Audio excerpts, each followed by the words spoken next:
what I learned to do, I think, was to stop saying things that made me weak. I mean, I'm still trying to do that because I'm always feeling when I talk whether or not the words that I'm saying are either making me align or making me come apart. I think alignment is the right way of conceptualizing it, because I think if you say things that are as true as you can say them, let's say, then they come out of the depths inside of you. Because we don't know where thoughts come from. We don't know how far down into your substructure the thoughts emerge. We don't know what processes of physiological alignment are necessary for you to speak from the core of your being. We don't understand any of that. We don't even conceptualize that, but I believe that you can feel that. I decided that I would start practicing not saying things that would make me weak. And what happened was that I had to stop saying almost everything that I was saying. I would say 95% of it. It's a hell of a shock to wake up and realize that, and you might think, well, do you really want all of that to burn off? It's like, well, there's nothing left but a little husk, 5% of you. It's like, well, if that 5% is solid, then maybe that's exactly what you want to have happen. The issue is there are times in your life where you know that the thing that you're saying is not true. It's a deception. It's a lie of some sort, and you're using it to manipulate yourself or another person or the world.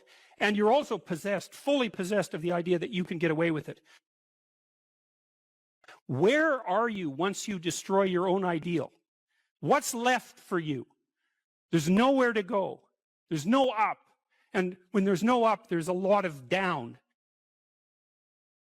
If you destroy your own ideal, which you do with jealousy and resentment and the desire to pull down people who you would like to be, let's say, then you end up in a situation that's indistinguishable from hell. Your moral degeneration contributes in no small way to the degeneration of the entire cosmos. Stop cheating at whatever game it is that you've chosen to play. That's a good start, and that'll straighten out your life. Just exactly what are your motives? If you're not doing something important with your life, maybe you're prone to cause trouble just because you don't have anything better to do. Because at least trouble is more interesting than boring. And so if you're not doing something, if you're not pushing yourself to the limits of your capacity, then you have plenty of leftover willpower, energy, and resources to devote to causing interesting trouble. There are so many things that need doing that all you really have to do is open your eyes and look at them and then decide that you're actually going to do something about them. And you might think, well, what's within my scope of influence is so trivial that it's not worth doing. It's like, it won't stay trivial for long if you do it. Not at all. And I don't think it's trivial to begin with. I really don't believe that anything done right is trivial.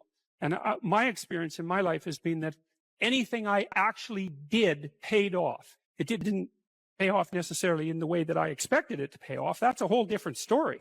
But if it was genuine commitment to do something, even if it went sideways and the outcome was really something other than what I expected, the net consequence over time was nothing but good. So every new frontier that can be conquered is an advance forward, and there's no shortage of frontier because we're surrounded by the unknown. We're surrounded by our own ignorance, and that's the secret to proper being. If you're interested in life, if you're interested in proper being, and you're disinclined to produce any more suffering than necessary, then you want to know how to conduct yourself when the catastrophe comes so that you have a reasonable possibility of moving through it. If you dare to do the most difficult thing that you can conceptualize, your life will work out better than it will if you do anything else. Well, how are you going to find out if that's true? Well, it's a Kierkegaardian leap of faith. There's no way you're going to find out whether or not that's true unless you do it. So no one can tell you either. You have to be all in this game. There is no more effective way of operating in the world than to conceptualize the highest good that you can and then strive to attain it. There's no better pathway to self-realization and the ennoblement of being than to posit the highest good that you can conceive of and commit yourself to it. You can take whatever job you have and you can make it a real nice little piece of absolute misery. Or you can act like a civilized human being and notice that no matter where you are, there's a richness and a complexity that's completely inexhaustible right at hand. And then you can take that seriously and you can say, well, I can make it a lot better if I want to. I can get along properly with my coworkers and not gossip behind their back. And I can treat my customers properly. And if an opportunity comes my way, I can take it and I can see what happens.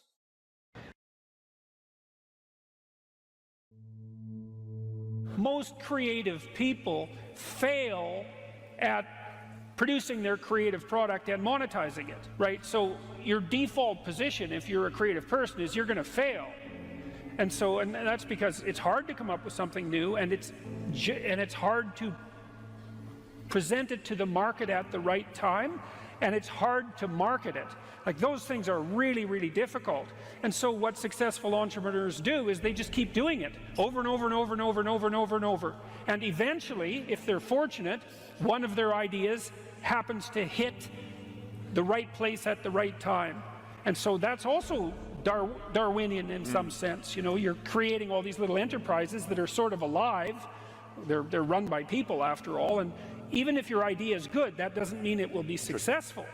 There's so many things that have to be taken into account. So this is partly why persistence, and that's part of conscientiousness, is so useful. It's like, you know, what do they say? If at first you fail, then try again. And that would probably mean try something different rather than the same thing. But persistence is helpful because it enables you to run many, many experiments. And you need to know that the baseline is failure. You know, it's important because otherwise you'll blame that on yourself. You know, and some of that's useful because there's probably some things that you could improve about yourself. But it's very difficult to go from 0 to 1, you know. If you're starting out as a salesperson, for example, the hardest sale is the first customer. And then, you know, they get easier with each additional customer.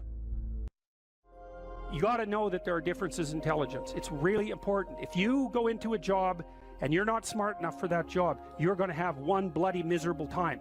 And you're going to make life wretched for the people around you because you won't be able to handle the position. But what you really want to do, as far as I can tell, if you want to maximize your chances for both success and let's say well-being, is you want to find a strata of occupation in which you would have an intelligence that would put you in the upper quartile. That's perfect. Then you're a big fish in a small pond. And you don't want to be the stupidest guy in the room. It's a bloody rough place to be. So, and you probably don't want to be the smartest guy in the room either, because what that probably means is you should be in a different room. If you want to be the best at what you're doing, bar none, then having an IQ of above 145 is a necessity, and maybe you're pushing 160 in some situations, and maybe that's making you one person in 10,000 or even one person in 100,000. And then also, to really be good at it, you probably have to be reasonably stress tolerant and also somewhat conscientious. There's nothing you can possibly do to become more deadly than to improve your facility with language. And the way you do that is by reading, especially great things, and by writing, and by thinking, and by speaking, for that matter. But how could that not be viewed as absolutely central to what education is about? You want to be inarticulate and stumble over everything that you try to think and communicate? Yeah. How are you going to get anywhere? You don't even know who you are under those circumstances. You're this massive feeling that's expressing itself, you know, maybe in violence because you can't find the words, and you stumble around and bump into things, and you're clunky and dull, and you're not witty, you don't sparkle. It's from the uphill climb that we derive our value, and I mean this technically. So almost all the positive emotion we feel, especially the emotion that fills us with enthusiasm, and that's experienced in relationship to a goal. And so in some sense, you want a goal that you can never attain. So you can always move closer to the goal that recedes as you move towards it. You think, well, that's frustrating. It's like Sisyphus pushing the rock uphill. But it's not, because as you pursue that goal, you put yourself together and your life does get better and richer and more abundant. And that's why the highest levels of virtue and goal are in some sense transcendent. You want them to be above everything you're doing so you can continually move towards something that's more sublime and better. That's what you are. You're here to live, not to sleep. And the problem with the vision of Mai Tais on the beach is that, well, first of all, that's a vision of drug-induced unconsciousness. Second, it's only going to work for about a week. Third, you're going to be a laughingstock in a month and depressed and aimless and goalless. That's not, you want a horizon of ever expanding possibility. And so it does happen to people because they've staked their soul on the attainment of an instrumental goal. And it can be a pretty high order goal, but then you think, now I'm there, now what? Well, the answer can't be, well, I'm going to live in the lap of luxury and never have to leave what do you want to be, a giant infant with a gold bottle? You never have to do anything but lay in your back and suck? It's like, you see the problem with that as a conceptualization. It's no, you want to be like an active warrior moving uphill with your sword in hand. And that's dynamic, that's exciting. One of the rules, I think it's rule 4, is compare yourself to who you were yesterday and not to who someone else is today. And see, that's a game you can win. The possibility that you can make yourself slightly better on a continual basis is, I think that's something that's accessible to everyone. I think that's equivalent to leading a virtuous life. And there is something to be said for virtue and truth, you know, and that is one thing. Another thing that I've noticed about people who've been phenomenally successful is that they really do everything they can to live a truthful life. And you can get a bloody long ways by being honest. Lay a disciplinary structure on yourself, get the chaos in check, and then you can move towards a state that's freer. It's discipline first. Like, look, if you're going to become a concert pianist, there's going to be several thousand hours of extraordinarily disciplined practice. That's the imposition of order on your potential, let's say. But what comes out of that is a much grander freedom. And so in virtually every freedom that you have in life that's true freedom is purchased at the price of discipline. But it's not some casual self-help doctrine. It's that if you don't organize yourself properly, you'll pay for it, and in a big way, and so will the people around you. And I would say, start where you can start. You know, if something announces itself to you as in need of repair, that you could repair, then, hey, fix it. You fix 100 things like that, your life will be a lot different. Now, I often tell people, too, fix the things you repeat every day, because people tend to think of those as trivial. You get up, you brush your teeth, you have your breakfast, you know, you have your routines that you go through every day. Well, those probably constitute 50% of your life. And people think, well, they're mundane, I don't need to pay attention to them. It's like, no, that's exactly wrong. The things you do every day, those are the most important things you do, hands down. People are afraid of the truth because often if you reveal it, it causes conflict in the moment. Telling the truth is definitely an adventure. Seeking for sure, but also telling. Another way of going about it is to just say what you think and see what happens. That's an adventure because you don't know what the outcome is going to be. So look, there's this old idea that it's necessary to have faith in the truth.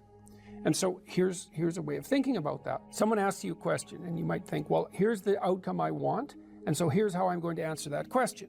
So that's one way of approaching it. But another way of approaching it is, you ask me a question, I'm going to think about the answer, and I'm just going to tell you what I think. And it doesn't matter what the outcome is, because I'm willing to see what the outcome will be, predicated on the idea that there isn't a better outcome than the one that truth produces. Even if it's harsh and terrible in the short term, and sometimes it is, it's like there isn't a better way of doing it. Now, you might say, well, how do you know that? And the answer is, well, I don't know that. That's why it's an article of faith, because I believe, and I believe this deeply, the being that you produce as a consequence of telling the truth is good by definition, even though it's harsh and often uncomfortable because you get in trouble. One of the things that I've really learned recently, or learned to articulate better, is that there's a very tight relationship between aspiration and responsibility. The first question might be, do you need to aspire to something? And the answer is, well, yes, because you have to do something. If you just sit there, you'll die. You can't just sit there. You have to go act out in the world. Okay, so act towards what? Well, that's whatever your aspiration is. You have to have an aim. Okay, well, what should the aim be? Well, it should be something worth doing, let's say. Why do something that you don't feel is worth doing? What do you think's worth doing? Well, if you watch other people and you judge when they're doing something worthwhile, you usually judge them positively if you see that they're taking responsibility, at least for themselves. But do you want to be completely useless so other people have to take care of you? That's pretty pathetic. And maybe you could get your act together so you're taking care of yourself and your family. And maybe you could even do better than that and take care of yourself and your family and your community. Well, good for you. That's responsibility, and that's an aim. Well, here's one of the things that's cool about that, is that your life doesn't have meaning without aspiration or an aim. Okay, so you need a hierarchy of values. There's got to be something at the top. It's got to be something important. If you don't have that, your life doesn't have any meaning. So if you criticize the hierarchy, or even the idea of hierarchy, you destroy the idea of aspiration. And then people have nothing. Well, that's not helpful. People are built for a struggle and they're built for a weight, and you want to take on a heavy burden voluntarily. See if you can put yourself together. See what you can do out in the world while you're waiting to die. It's an all-in game. It better be worthwhile.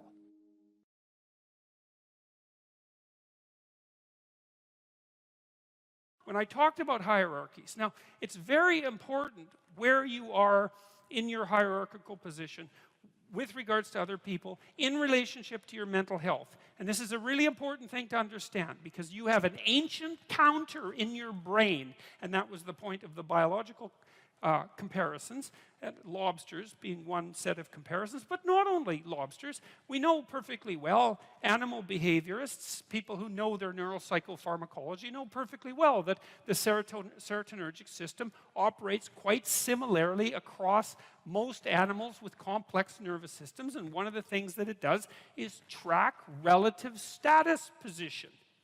And in birds, wrens, which is another example I used, a lot of it is power.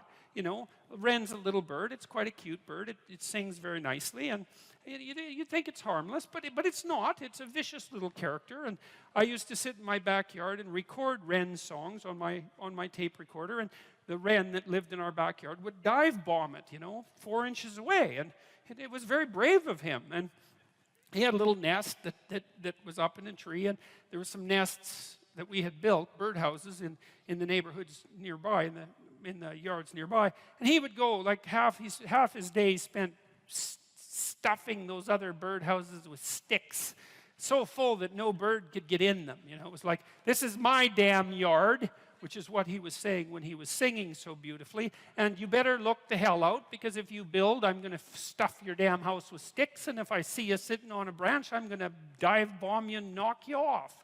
And that's power, and that's what wrens do, despite the fact that they're cute. And chickens do the same thing. There are pecking orders among chickens, and virtually every animal. Wolf packs organize themselves into hierarchies, and chimpanzees organize themselves into hierarchies, and there are rat hierarchies, and hierarchical organization is the rule among animals that live somewhat socially, and even those who don't, that occupy the same geographical territory. There has to be some way of organizing access to relatively scarce resources that doesn't result in chronic combat. Because chronic combat, well, look, you're wren A and you're wren B, and you decide to have it out, so you peck yourselves half to death, and you're wren C, and so you got a little bit more patience. You just wait until those two wrens beat each other to death, and then you move in. It's like it's a stupid solution. It doesn't even work for wrens, let alone people. And so, the wrens announce their prowess, and they do that with the quality of their song and their displays, and they indicate to one another who shouldn't be messed with, and then there's a minimum of combat. And you could make a pretty good case that that's power, But it's not like wrens get together and build like wren apartment houses and then go out on collective worm hunt insects, collective insect hunting expeditions and bring them all back and distribute them, or make insect farms so that there's more insects for all the wrens. They haven't got that far, They're competing in a zero-sum game. And that isn't what human beings do. We figured out how to not have zero-sum games a very, very long time ago. And it turns out that if the game you're playing isn't zero-sum, right, which means that there's only a finite number of resources and everybody has to fight to the death for them, and some are going to get the lion's share and others are going to starve. If you're not playing a zero-sum game, then you can learn to cooperate and compete in an intelligent and civilized manner, and all of a sudden, there's more than enough for everyone. Now, still, some people are going to have more than others, but there's nothing. How are you going to stop that? And do you want to? Like, do you want to only know what, do you want to only be allowed to know what everyone else knows? You don't get to know anything that anyone else knows, because it's got to be equal. You want everyone to be exactly the same amount of attractive. You know, and if you averaged attractiveness overall and you only allowed each person to be as attractive as the average person, there'd be not much attractiveness left in the world. And it seems to me that that would be quite the loss, you know. And strength, you're not allowed to have any additional strength or ambition or talent or let's say athletic ability. It's like, or artistic ability. I mean, aren't we kind of happy that there's massive inequality in the distribution of talent? I know it's harsh and hard, but you can't expect everybody to have every talent that there is, and it would be a hell of a sacrifice if no one got to have any talent, because it wouldn't be fair. And so I don't get the whole equality of outcome thing. It isn't going to work. There aren't that many geniuses, you know? We want to exploit the geniuses and get them to work for us. And if the price is that somebody has more than you do of something, well, suck it up, for Christ's sake. Well, Jesus, seriously, man. It's like, look, how much more do you have than most people have? You know, you need to make $30,000 a year to be in the top 1% of the socioeconomic distribution worldwide. You know, you always hear about the 1%. Right, the evil 1%. And they churn, by the way, because it's not the same people all the time. It's like all of you here are in the evil 1%, and you think, well, that's not very fair, because I was really only talking about within my country. Well, that's convenient for you, you know. It makes it really, really convenient argument for you. It's like, well, all those other people, those foreigners, they don't count. If they're poor, who the hell cares? It's the Australians that matter. You know, and so, no, that's a non-starter. You know, and by historical standards, you're doing a hell of a lot better than the top 1%, I can tell you that. I read a nice article by a coalition called Human Progress the other day, and they were comparing the typical middle-class person who lives now with Rockefellers in the 1919s, and say, well, would you rather be a middle-class person now or Nelson Rockefeller in 1919? And the answer seemed pretty damn clear that, well, you know, if you were Nelson Rockefeller, then you would have been richer than anyone else. And there's something to be said for that status, right? Because people do like to have more than others. I don't know if it's a good thing or not, but it is one of the things that we like. And so you'd have that. You'd be richer than everyone else. But there'd be all sorts of things that you have that now that Nelson Rockefeller wouldn't have had a hope of purchasing, like the antibiotics that he would have needed to stop his son from dying, for example, you know, just as a start. And so I think this complaint about inequality, look, no one likes inequality exactly. You walk down the street, this is why I always get a kick out of people who protest, I'm against poverty. It's like, really?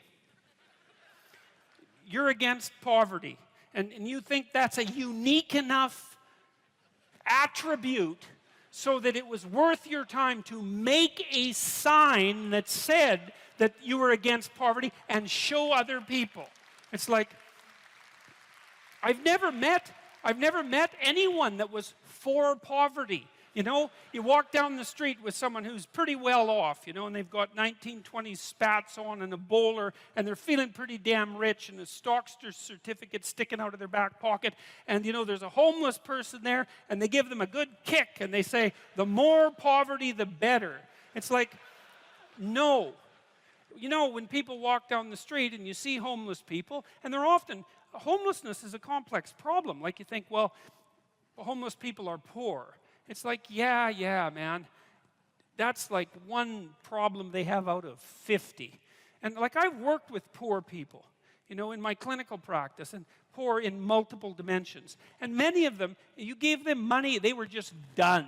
Especially if they were like alcoholics and cocaine addicts. As long as they were broke, they had some hope of living through the next month.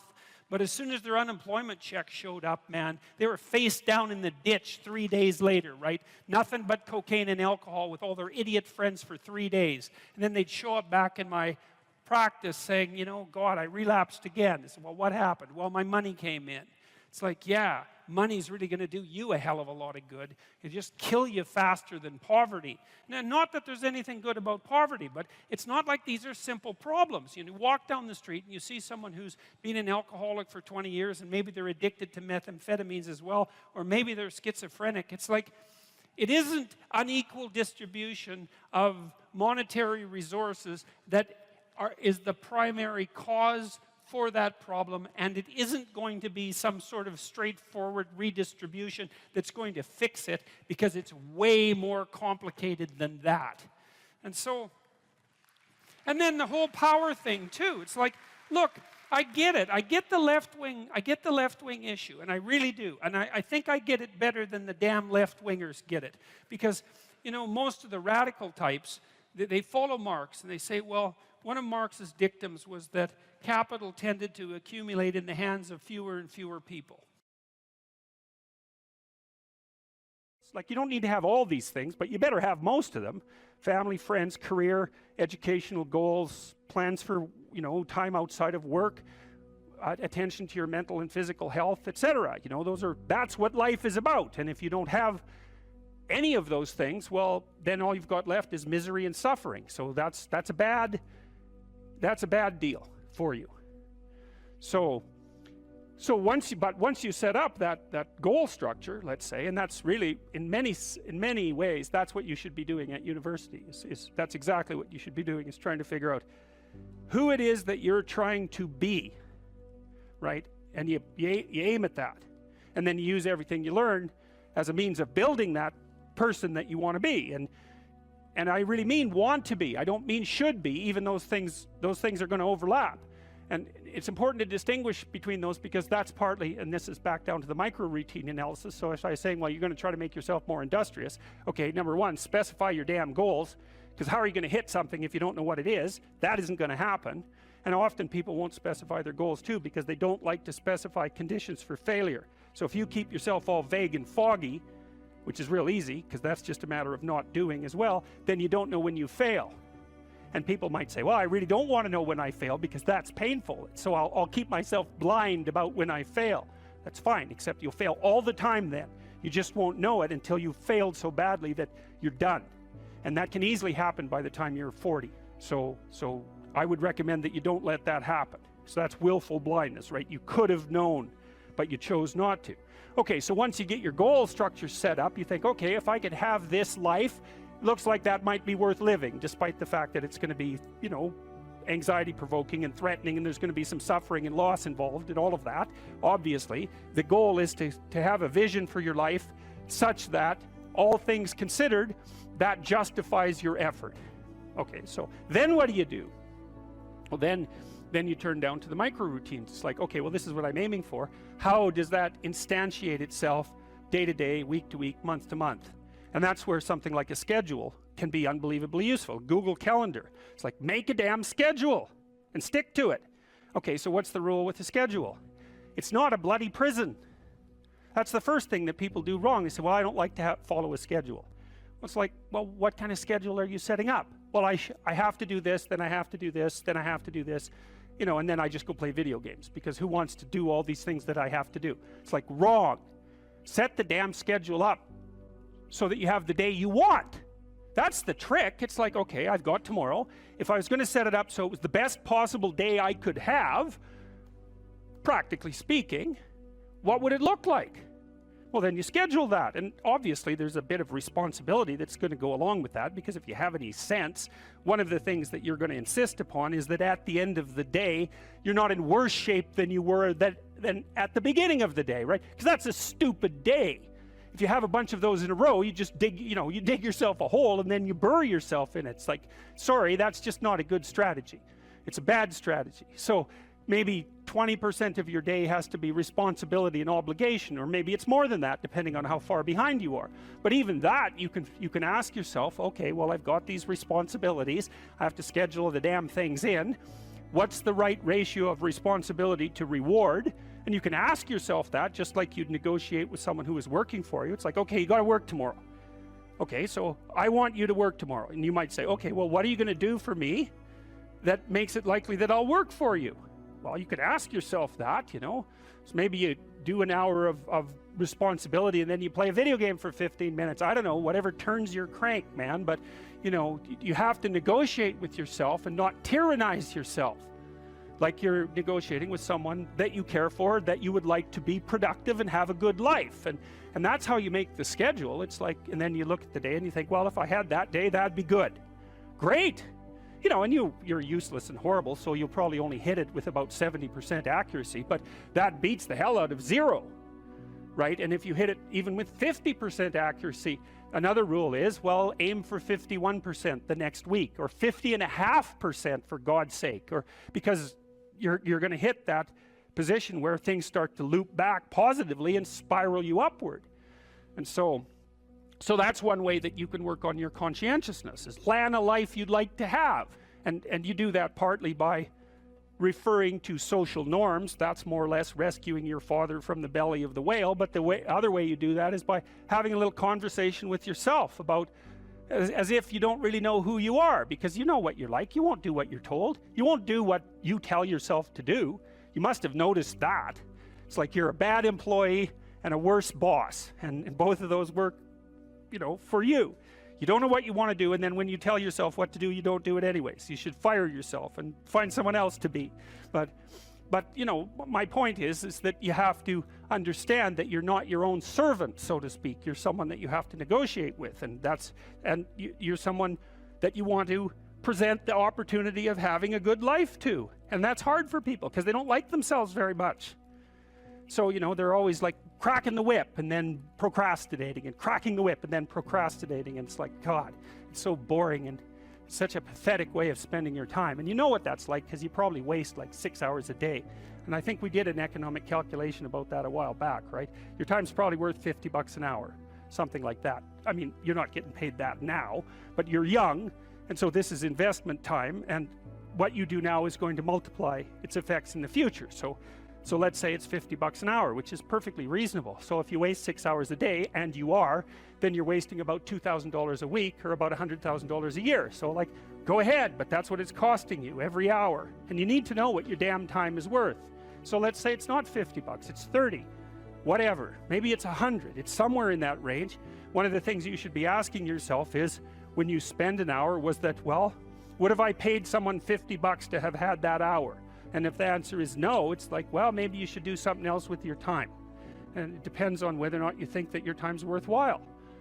But the funny thing about not assuming that is, if you assume your time isn't worthwhile, what happens is you don't just sit around sort of randomly in a state of responsibilityless bliss. What you do is you suffer existentially. And so that seems like a stupid solution. So then I learned about Piaget, and Piaget had some very interesting ideas, and I think I've told you already what Piaget was up to. He wasn't a developmental psychologist. He didn't even regard himself as a psychologist. He wanted to reconcile science and religion. That's what he was doing through his entire bloody life, because it drove him crazy when he was an adolescent. And he didn't think that he would be able to survive unless he could bring those two things together. So he's working on the same problem. And so one of the things that Piaget, who was very prone to observation, he was an ethologist of human beings. That's a good way of thinking about it. An ethologist is a scientist who studies animals by watching their behavior rather than studying them under laboratory conditions. And he got very interested in the spontaneous emergence of morality in the play of children. And it was so smart, that idea that, you know, when kids come together and unify themselves towards a particular goal, so in play, that a morality emerges out of that. And that morality, and I've mentioned this before, there's a morality in game 1, there's a morality in game 2, there's a morality in game 3. What's common across all those moralities is a meta-morality.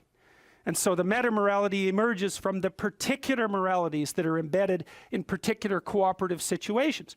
We could say cooperative and competitive situations. You can expand that out biologically to some degree to the idea of the dominance hierarchy, right?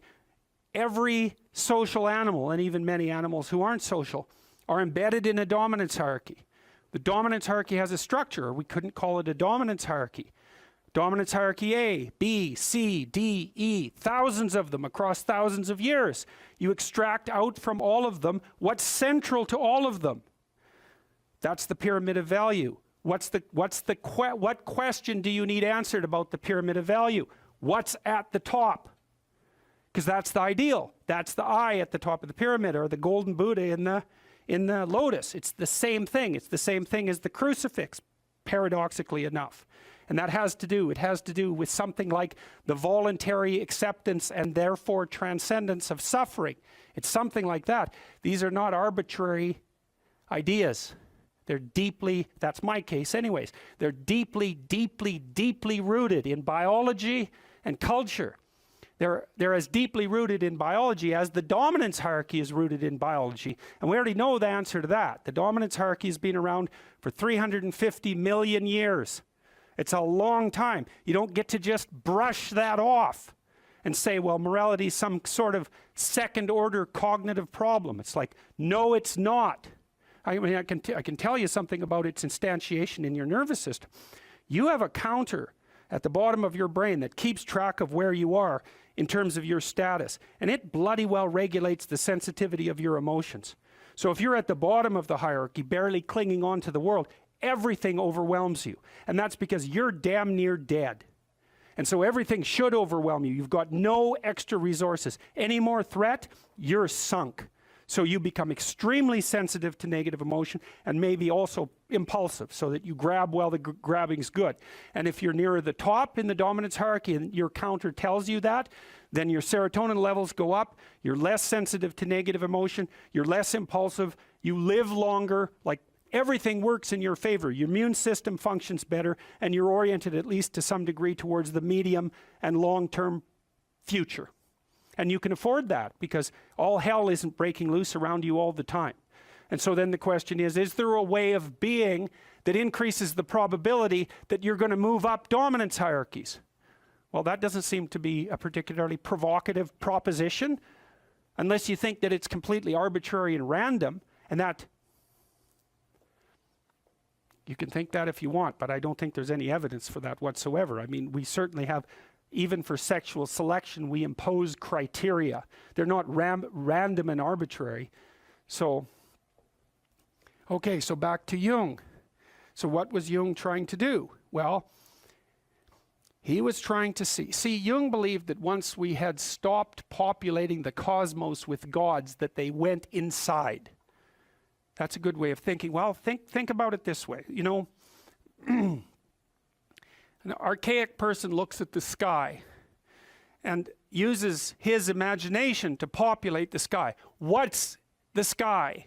Well, it's the constellations. It's the domain of the gods. Well, why? Well, because the gods are what are out there beyond your understanding. Well, that's what you see when you look up at the sky. So you populate the night sky with figures of your imagination.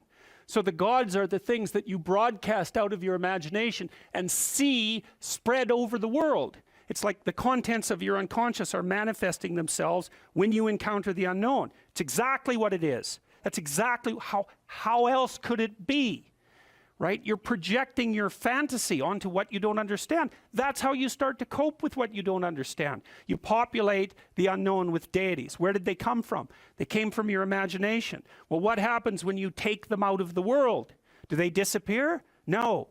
They just go back into your imagination. So that's where Jung dug down to find them. That's the same motif as rescuing your dead father or rescuing your father from the belly of the whale. It's the same idea, is that the corpses of the gods inhabit your imagination. So where do you go if you need to revivify them? You go into your imagination. And that's exactly what Jung did. And I mean, this is no secret. If you read Jung, he tells you that's what he did. He tells you that's why he did it. It's not an interpretation on my part.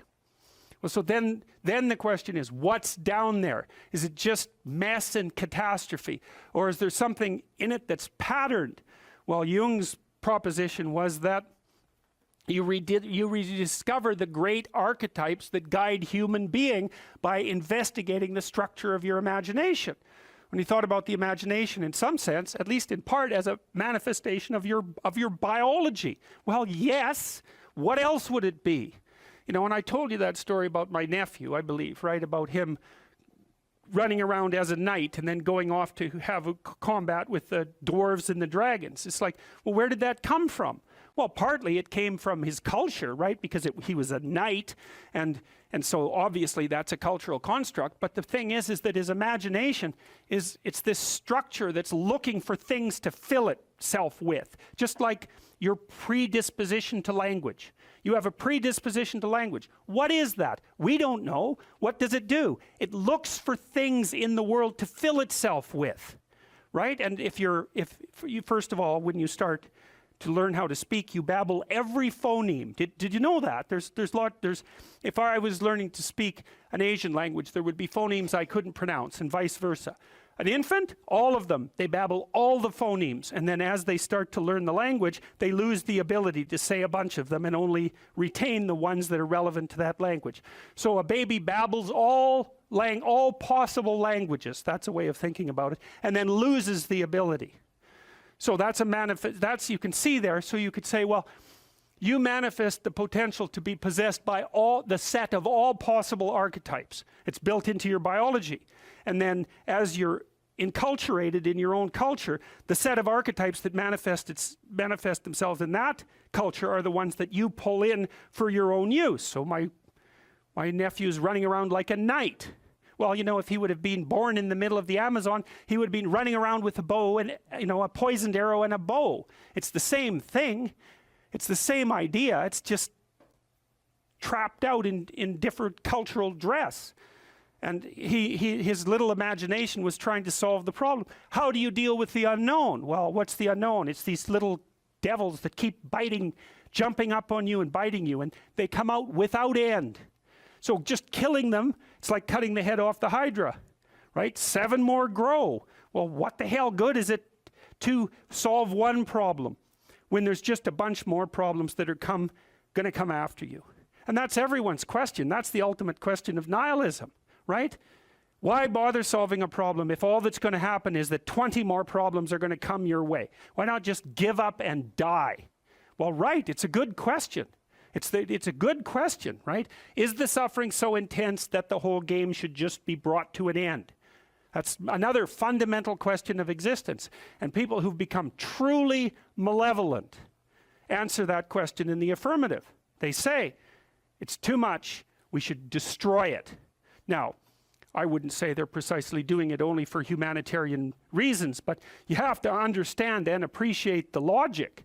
It's not irrational. That's the other thing. It's not irrational to work for the destruction of being. It's not irrational. In fact, it might be the most rational thing you could come up with. Depends on your initial set of presuppositions. So, Jung, down into the belly of the beast, so to speak, to see what lurks in the imagination. He sees the birthplace of archetypal ideas. Well, what are archetypal ideas? They're patterns you could think about them as representations of patterns of adaptive behavior. And so then you might ask, well, where did they come from? Well, that's part of what I've been trying to teach you about. They evolved, as far as I can tell, right? They evolved collectively, is that our society, and this is the dominance hierarchy idea. Dominance hierarchies set themselves up as a matter of course. They're the standard way that animals organize themselves in a territory. Well, okay, human beings are watching those dominance hierarchies since we became self-aware, thinking, what the hell are we up to? What the hell are we up to? And there's a question that lurks in there. What constitutes acceptable power? What constitutes acceptable sovereignty? Who should lead? Who should rule? What should be at the top? Well, we talked about that. The Mesopotamians figured that out. Speech and vision. That's Marduk. Speech, vision, and the willingness to confront the terrible unknown. That's what should rule. Well, what? Is that an arbitrary idea, or is that a great idea? How could it be any other way? Well, that's what human beings are like. And I don't think that you can read the Mesopotamian story and understand the reference, which isn't an easy thing to do, and fail to draw that conclusion. Marduk has eyes all the way around his head. He speaks magic words. He goes off to fight Tiamat, the dragon of chaos. Well, what's that? That's the reptilian predator that lurks in the unknown. Well, is any of that, is there anything about any of that that stands in opposition to what you would presume if you were just analyzing our situation from a purely biological perspective? We're prey animals, we're predators. We've been threatened by reptiles forever. Why wouldn't we use the predator that lurks in the dark forest or the water as a representative of the unknown? Why wouldn't we harness that circuitry? We already have it at hand, and even more to the point, how could we do anything else? It makes perfect sense. Well, so then you might say, well, what would you want to be king? You could say king of the world or king of your own soul. What do you want to subordinate yourself to? How about your heroic willingness to encounter the unknown and articulate it and share that with people? There's no nobler vision than that. And I don't see that it's merely arbitrary. And it's not merely arbitrary too, because if you do that, to the degree that you do that, assuming your society isn't entirely corrupt, you will be successful. It will actually aid you practically. You'll rise up above men. You'll be selected by women. You'll be admirable. You'll be valued. And you know that because if you look at the people that you admire and value, again, unless you've taken a detour into dark places and are possessed with admiration for people who are working for malevolent purposes and for destruction, you just have to watch the people that you admire and try to figure out what's common across them and draw your own conclusions. And you can ask yourself too, when you're torturing yourself with your conscience because you're not doing what you should be and you know it, what is it that you're torturing yourself in relationship to? You have a vision of your own ideal and you torment yourself if you're not matching it. What's the ideal? Well, you don't know, right? It's kind of incoherent and poorly articulated, but that doesn't mean it isn't trying to manifest itself and make itself known to you. It's really the purpose of religious education, is to make that ideal articulated. Yeah, well, we're not animals in a zoo. Like we're not camels in a zoo. We're not herbivores, you know, and just because we have enough straw doesn't mean we're going to lose our unbelievable capacity for destructive creation. And we don't know how to harness that. You know, and I've been trying, I suppose, in some sense to meet that desire for a call to adventure with what I'm writing and with my lectures and to use responsibility in this moral domain as a battle that's of sufficient intensity to engage young people in particular property. It's like, get yourself together, see how difficult that is, see what you can do, put yourself together, stop doing the things you know to be wrong, and see what happens. Put yourself together. And there's been an unbelievable response to that. And I think it's harmless in some sense, or as harmless as such things can be, because it is focused. It's like, change you. Leave the other people alone. Or if you want to change them, maybe you can do it through example. You know, but they're not the problem. You have enough problems with yourself. It's like, well, what are you complaining about? You've got enough to eat. It's like, fair enough, you know, who wants to starve, right? And so it's even hard to fight against. Well, I should be grateful for that. And yes, you should, but it's not enough. And you think about where we came from, our ancestors, what they struggled against. And from the time we were, you know, from our animal forebears all the way up to where we are now, whatever we're made for, it's not Twinkies and TV. You know, it's not willful blindness and the comfort that brings. It's not enough. And so we need this adventure. And that's something we're going to all have to contend with, because if we don't get the adventure right, then we'll get it wrong, and it'll lead us in terrible places. One of the things I've said that people have repeated many times, and that it's in memes, and you can buy it on, you know, merchandise items and that sort of thing. A good man is a very dangerous man who has himself under control. And no one ever says that. So you say to young men, look, like, your job is to be as dangerous as you possibly can be in every possible direction, and to control that, right? Not to be harmless and slothful and contemptible even in your own eyes. And that way you get the power of the shadow. You don't have to dispense with the anger and the aggression. You can integrate it. And that's way better. I mean, I had a remarkable conversation with Jocko Willink. I felt that it was remarkable. It was very engrossing. And Willink, he's unlike me in many ways. I mean, he's a physical specimen of sort of unparalleled proportions to begin with. He's about 2 feet thick, you know, and he's this military guy, highly disciplined and also extraordinarily morally integrated. And he's an admirable person because the danger is right there under the surface. But he has it rather than it having him. And we're uncomfortable with the idea that that's the proper route for socialization. We try to teach our children that only, you know, cooperative games are acceptable. And they know in their hearts that that's a complete bloody lie. It's not technically sustainable. It's not even conceptually correct. I'm not saying I've solved it. I talk to Bjorn about this a lot. It's like, I love your message. Wouldn't it be wonderful to eradicate absolute poverty? And he does this great job technically of rank ordering global concerns, doing a cost-benefit analysis that's methodologically rigorous and saying, look, we can devote money here. We'll get a 20-to-1 return, mostly in child nutrition, as it turns out. Couldn't we do an immense amount of good with targeted spending? And the answer is clearly yes. We could eradicate child poverty in the next 15 years. We probably will. We could do great things, but we don't know how to sell it. And that's a huge problem. I've never had more of a response from a crowd than when I draw a relationship between responsibility and meaning. Without fail, that brings the crowd to silence. And it's because that connection hasn't been made explicit sufficiently, I would say, is that we find meaning in responsibility. And there is a messianic call that's embedded in this. And you can translate that into get yourself together, see what you could become. And, you know, much of Beyond Order is exactly that. It's push your limits, move beyond yourself, discipline yourself, but move beyond that discipline. Don't let that order constrain who you could be, because it's not a high enough order yet.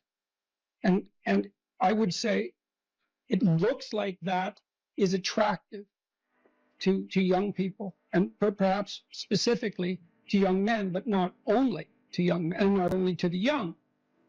So, well, that's a problem that we have to address is, you know, we are doing a lot of things right, but it's not romantic enough. The clinical experience and my lecturing experience has been unbelievably positive in the main. And the clinical experience was positive because I was always on the side of the part of the person that was oriented towards their own health and improvement. That was part of our contractual pact. I'd often make that explicit. It's like, I'm not here for unconditional positive regard. I'm on the side of the part of you that wants everything to be better, and we're going to discover where that is, and we're going to work to facilitate it. And people loved that, and it was so gratifying to engage in that work. It was constantly positive. I worked with a huge variety of people, from people who had nothing, no gifts, and were just off the edges of the world, to people who were unbelievably talented and gifted, the whole gamut. And that was absolutely wonderful to see that range of people. And the lecturing has been the same way. Like the lecture tour I did was immensely positive, too much positive even. You wouldn't think that would be possible, but it is possible.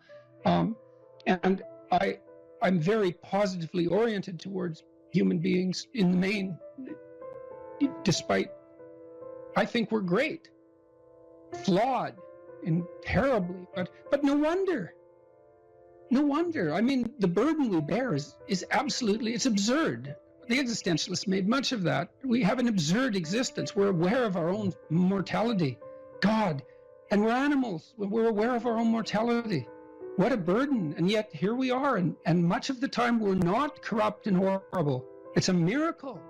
So, you know, it's a word of encouragement. And that's what people are responding so positively to in a time where everyone is told this story that, you know, human activity is all a struggle for power, and that we're fundamentally a destructive force, and that we should rein ourselves in. And I'm not selling that message. It's a word of encouragement. You could be more than you are, and wouldn't that be great for everyone, including you? This is the Peter Pan story, roughly speaking. Peter Pan is this magical boy. Pan is the god of everything, roughly speaking, right? And so it's not an accident that he has the name Pan. And he's the boy that won't grow up. And he's magical. Well, that's because children are magical. They can be anything. They're nothing but potential. And Peter Pan doesn't want to give that up. Why? Well, he's got some adults around him, but the main adult is Captain Hook. Well, who the hell wants to grow up to be Captain Hook? First of all, you've got a hook. Second, you're a tyrant. And third, you're chased by the dragon of chaos with a clock in its stomach, right? The crocodile. It's already got a piece of you. Well, that's what happens when you get older. Time has already got a piece of you. And eventually, it's got a taste for you. And eventually, it's going to eat you. And so Hook is so traumatized by that he can't help but be a tyrant. And then Peter Pan looks at traumatized Hook and says, well, no, I'm not sacrificing my childhood for that. So that's fine, except he ends up king of the Lost Boys. In Neverland, well, Neverland doesn't exist, and who the hell wants to be king of the Lost Boys? And he also sacrifices the possibility that he'll have a real relationship with a woman, because that's Wendy, right? And she's kind of conservative, middle-class, London-dwelling girl. She wants to grow up and have kids and have a life. She accepts her mortality, she accepts her maturity. Peter Pan has to content himself with Tinkerbell. She doesn't even exist. She's like the fairy of porn. She doesn't exist. She's the substitute for the real thing. But the dichotomy that you're talking about is very tricky, because there's a sacrificial element in maturation, right? You have to sacrifice the pluripotentiality of childhood for the actuality of a frame. And the question is, well, why would you do that? Well, one reason is it happens to you whether you do it or not. You can either choose your damn limitation, or you can let it take you unaware when you're 30, or even worse, when you're 40. And then that is not a happy day. I see people like this, and I think it's more and more common in our culture, because people can put off maturity without suffering an immediate penalty. But all that happens is the penalty accrues, and then when it finally hits, it just wallops you. Because when you're 25, you could be an idiot. It's no problem. Even when you're out in a job search, it's like, well, you don't have any experience and you're kind of clueless. It's, yeah, you're young. It's no problem. That's what young people are like, but they're full of potential. Okay, well, now you're the same person at 30. It's like people aren't so thrilled about you at that point. It's like, what the hell have you been doing for the last 10 years? Well, I'm just as clueless as I was when I was 22. Yeah, but you're not 22. You're an old infant, right? And that's an ugly thing, an old infant. So, part of the reason you choose your damn sacrifice, because the sacrifice is inevitable, but at least you get to choose it. And then there's something that's even more complex than that in some sense, is that the problem with being a child is that all you are is potential, and it's really low resolution. You could be anything, but you're not anything. So then you go and you adopt an apprenticeship, roughly speaking, and then at least you become something. And when you're something, that makes the world open up to you again.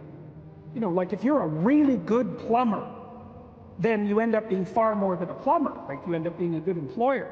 If you're a really good plumber, well, then you have some employees, you run a business, you train some other people, you enlarge their lives, you're kind of a pillar of the community, you have your family.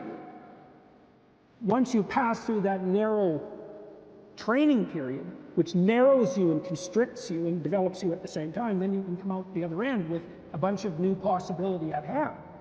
And Jung talked about that. He thought that part of the proper path of development in the last half of life was to rediscover the child that you left behind as you were apprenticing. And so then you get to be something and regain that potential at the same time. Very, very smart. Well, he was very, very smart. So that's very wise thing to know. So, yeah. Sacrifice. You get to pick your damn sacrifice.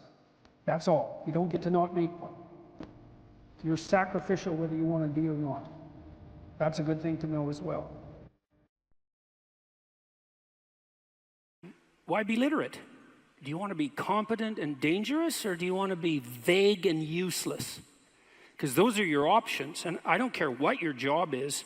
If you're a plumber, I have great respect for plumbers, by the way, and you're articulate, you can negotiate with your clients, you can introduce your coworkers, you can make a case for your employees, you can advertise your services, you can think through your problems.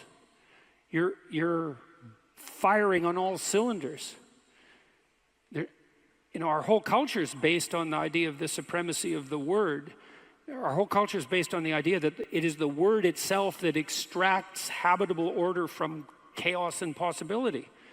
And the reason our culture is predicated on that is because it's a deep truth. And to the degree that our culture actually embodies that, it works.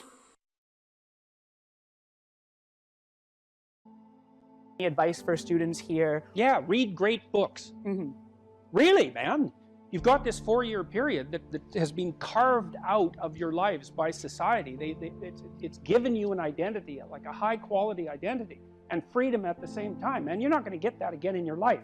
You've got a respectable identity, university student, and complete freedom associated with that, or as near as you're ever going to get. And you've got these unbelievable libraries that are full of the writings of people who are intelligent and articulate beyond comprehension. And and you can go there and you can learn all this. And you might think, well, why should you learn it? Well, you learn it to get a job, or you learn it to get good grades, or you learn it to get a degree, and that's all nonsense. It's nonsense. The reason that you come to university to be educated is because there is nothing more powerful than someone who is articulate and who can think and speak. It's power, and I mean power of the best sort. It's authority and influence and respectability and competence. And so you come to university to craft your highest skill, and your highest skill is to be found in articulated speech. And if you're a master at formulating your arguments, you win everything. And better than that, when you win everything, everyone around you wins too. Because to transform yourself into, let's consider your transformation to something approximating the logos. It means you shine a light on the whole world. Well, there's nothing more exciting to do than that. There's nothing better you can possibly do. And to think that you're coming to university to be, trained to have a job, it's like, great, that's a hell of a lot better than being unemployed and covered with Cheeto dust while you're snacking away in front of your video game in the basement. But it's not and I don't have anything against video games, by the way, but it's hardly a triumphant call to being in the world, and that's what university should be calling forth. It's like, God, you people, I know what Harvard students are like. I taught here for 5 years. You people are spectacular. You're spectacular. You're all capable of being world beaters. You transform yourself into something that's articulated and sensible and grounded in history and knowledgeable and wise, man. You can do anything you want, and hopefully anything you want for good. Because if you have any sense, everything you want to do would be for the good, because there's nothing more compelling or meaningful or useful in combating the tragedy of life than to struggle with all your soul on behalf of the good. And the universities have forgotten that. It's why everyone's bailing out of the humanities, and they should. The humanities are corrupt. And they're corrupt because they're not telling students this. It's so bloody obvious. It's like, learn to think, learn to speak, learn to read. It makes you a superpower, an individual superpower. I don't understand why that isn't just told to students. It's not that hard to understand, and everyone wants to hear it. It's like, really? I could do that? I could do that? It's like, yeah, really, you could do that. And the whole society around you has labored for really thousands of years to provide every single one of you with this spectacular opportunity that you have while you're undergraduates and graduate students here, man. Everyone's just praying that you would come here and manifest everything that you could manifest. And that's what you should be doing, instead of waving placards and complaining about how you're oppressed, for God's sake. You see these Yale students complaining about their oppression. It just leaves me aghast. It's like, well, we're against the ruling class. It's like, no, you're baby ruling class members. You're young.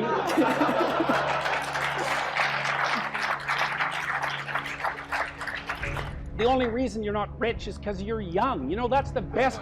Really, if you look at the 1% even, the dreaded 1%, you know, most of those people are old. Why?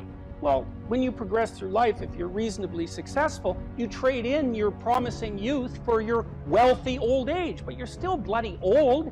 Would you trade it? Would you trade your youth for that? Like, if you factor age out of the economic equation, things look a lot different. Well, of course older people have more money. If they have any sense, they've been collecting it for their whole life. Is that somehow unfair? It's not unfair unless you want to be poverty-stricken when you're 70, and you don't want to be poverty-stricken when you're 70. So I just don't understand what's happened to the universities. I can't believe that you're not told when you come the first day, look, man, you're here on a heroic mission. You're going to take your capacity to articulate yourself to levels that are undreamed of. You're going to come out of here unstoppable. You're going to be able to do anything you want. It's like, that's what you're here for. Instead, you're taught that, well, you know, the world's a pretty oppressive place, and you're probably the bottom of the victim pile, and there's virtually nothing you can do about it except, you know, deconstruct the patriarchy. And it's so weak-kneed and so pathetic that universities should be embarrassed that that's what they're peddling to students. I'm embarrassed by it. You know, I've gone on public record telling parents, bloody well send your boys to trade school, because at least they'll learn something useful. And that's a terrible thing for someone like me to say, because I do believe that that being articulated and educated in the highest possible manner there's nothing that's better for you and for society. And why have the universities forgotten this? Well, that's postmodern neo-Marxism for you, you know, and the philosophy of intense resentment and oppression and group identity, and God, it's just pathetic. Dr. Peterson, I think a lot of students here would agree with you that one of the main purposes of education at college, particularly at Harvard, is to develop their sense of articulation, their ability to read, their ability to critically think. But then what comes after? Particularly at Harvard, there's a big discussion on what is a good life? What does it mean to use those skills that we get here, and then we graduate? What do we do from there? Stop unnecessary suffering. That's what you do. You know, that's your calling. It's like you say, well, what do you do after you graduate? Well, if you graduate articulated and powerful, there will be people giving you so many opportunities you won't even be able to keep up with them. You know, I've worked with very, very competent people in many different domains in my life, hyper competent people. And I can tell you some very interesting things about hyper competent people. The first thing is they are not selfish, and they're not greedy. And one of the great pleasures in their lives is to find people who have the capacity to also be hyper competent and to open doors for them as rapidly as they can possibly be opened. They delight in that, because there's very few things that are more intrinsically meaningful if you're an accomplished person than to find young people who have the possibility of being accomplished and say, hey, look, here's an opportunity for you. It's like, go out there, man, kill it. And then they go out there and kill it, and you think, right on, man. Here's another opportunity. Why don't you go out there and nail that too? And you think, no, they're all hoarding their wealth and they're not going to share it with anyone. It's like, that's absolute, complete rubbish. And so you don't even have to worry about what you're going to do after you graduate from here if you turn yourself into half of what you could be, because people will be dying to offer you every opportunity that you can possibly make use of. So it's a moot point. The world is always desperately short of people who can think and speak. And you think, well, I won't be made use of. Well, first of all, you can't say that if you're at Harvard, for God's sake. I mean, people already figured out who you are. They've already figured it out. And they're offering you the world on a gold platter. They take it. It's yours. Take it. It's like, great, man. Put yourself together and deserve it. That would be great. And that's what everyone wants. It's what your parents want. It's also what you want. You know it. It's what you want. It's what women want from men. It's what men want from women. It's like for you to be who you could be. And the highest faculty of the human being is articulated speech. It's the divine faculty. And there is nothing more powerful than that. There's nothing that's even in the same league. And so if you don't have faith in that, then your priorities are misplaced. And I can't even understand why you wouldn't have faith in that being, say, Harvard students, because look where it's got you already. You know, you're already sitting on top of the world.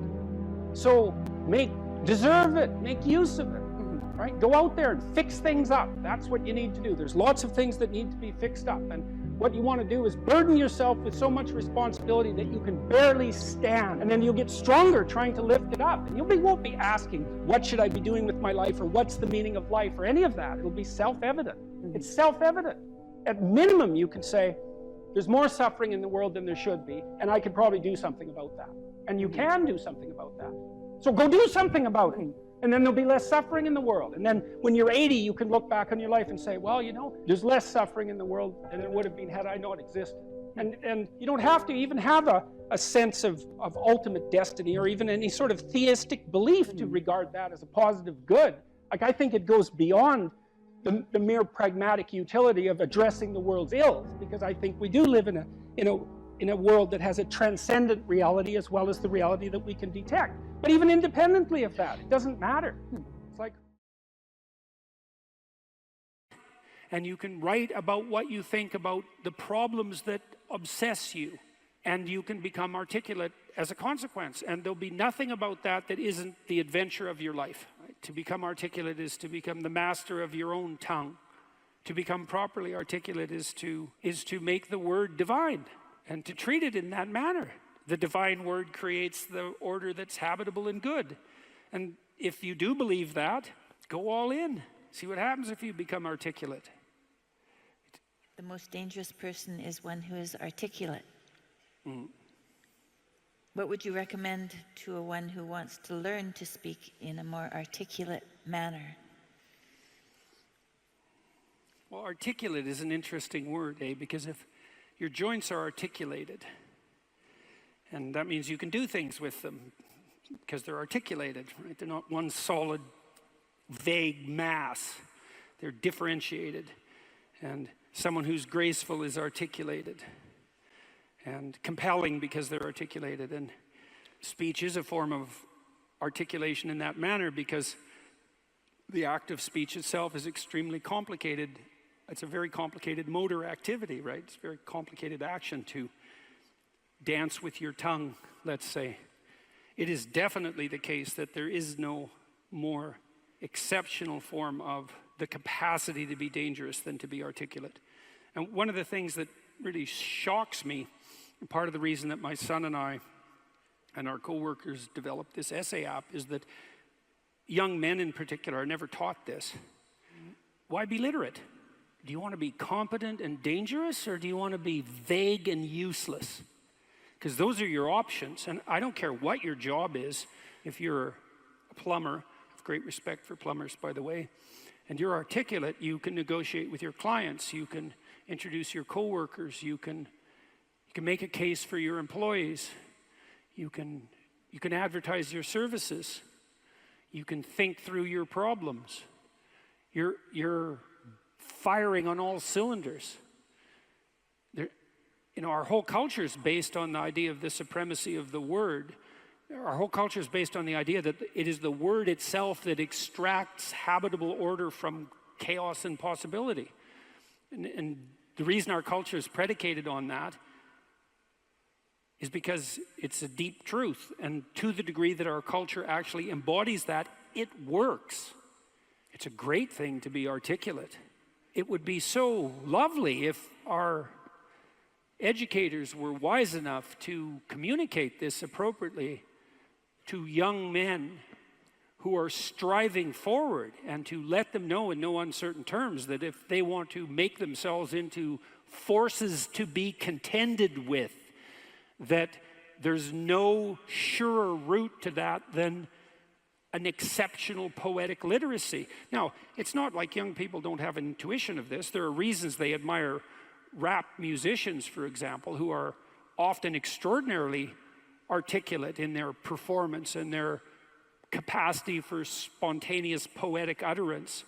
And certainly the greatest people I've met, including great warriors, you might say, are great in no small part because they're articulate. I know a former special services, special operations soldier, Jocko Willink. Some of you might know about Jocko. He's about 4 feet wide and about 3 feet thick, and he's one tough son of a bitch. I'll tell you, you don't want to mess with him, and he knows perfectly well and is very capable of articulating the fact that his success as a eminent warrior is in no small part dependent on his ability to communicate. Because he could communicate well, he could listen to the men who were under his command. Because he was articulate, he could explain to his superiors the situation on the ground. Because he was articulate, he could make a case that the men under his command who were deserving would be promoted. Because he could think in an articulate manner, he could plan strategically and not lose battles. And what's the alternative? You want to be inarticulate? You want to say ah and like and and pause and stumble and be unable to formulate a strategy, be unable to elucidate a vision, be unable to compel and convince other people, to entice them with your articulated vision of what might be? You want the opposite of that? Why would you want that? You would choose awkwardness over grace? It's preposterous. It's beyond foolish.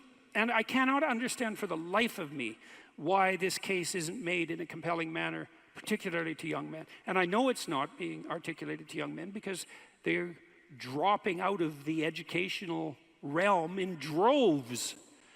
And it's unbelievably sad.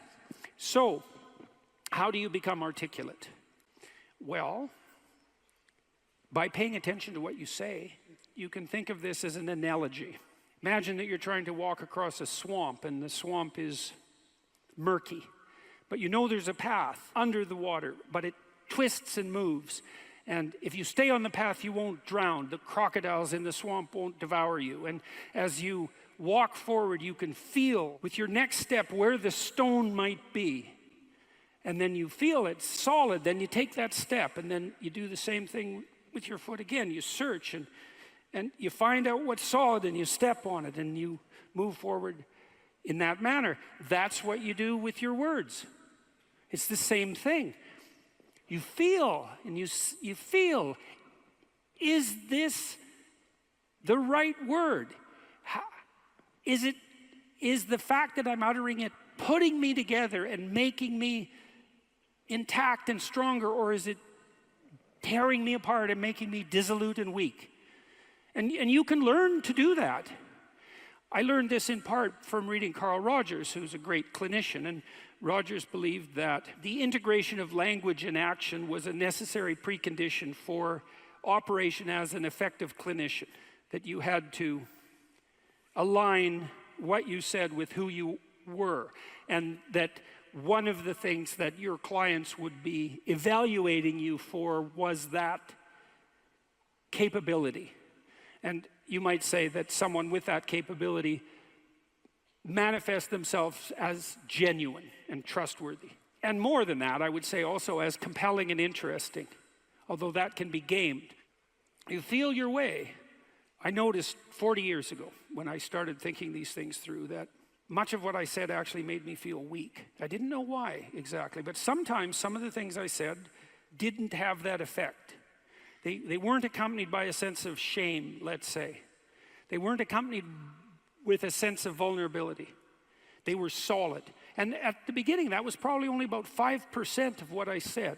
The rest of it was instrumental. You know, it was language I was using to get my way in the manner that Tammy described when she introduced me tonight. There was an arrogance in my use of language that had to do with the desire to attain proximal victories, right?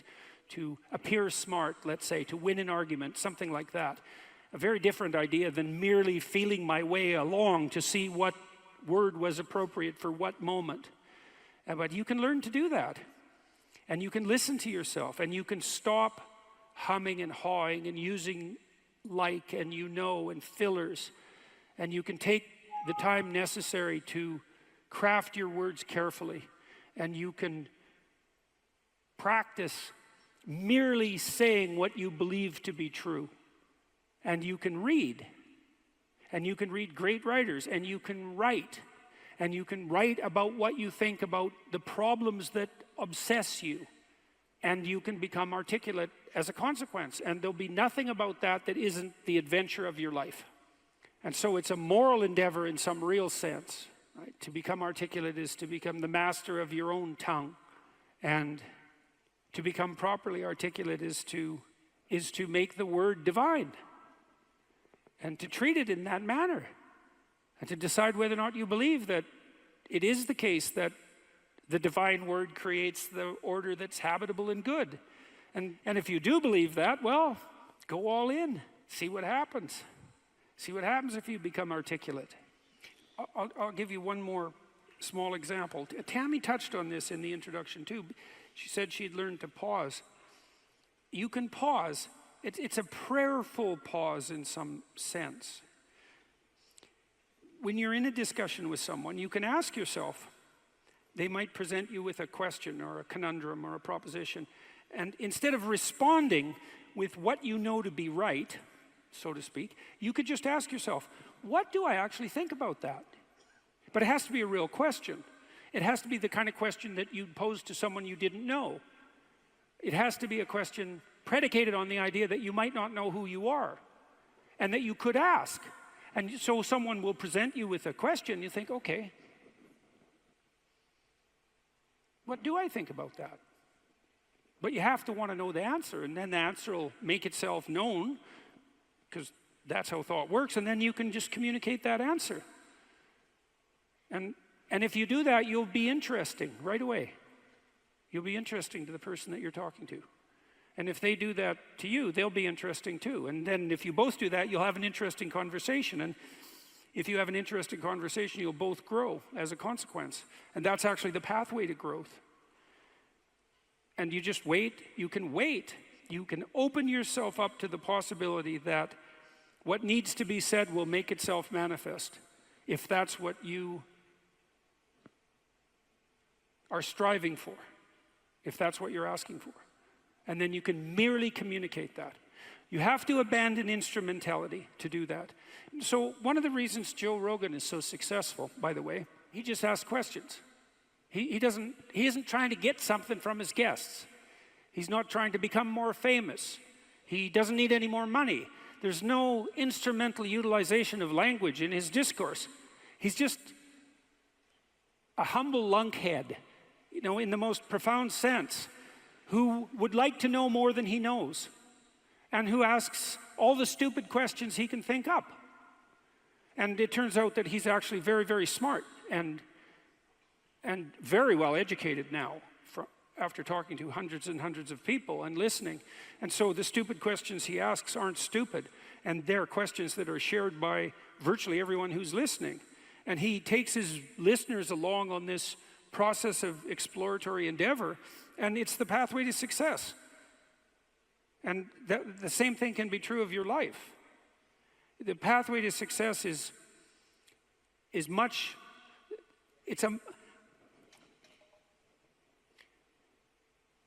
if you're guided by the spirit of honest inquiry and every word you say is reflective of what you believe to be the truth, then the pathway that you walk on is a golden pathway to success.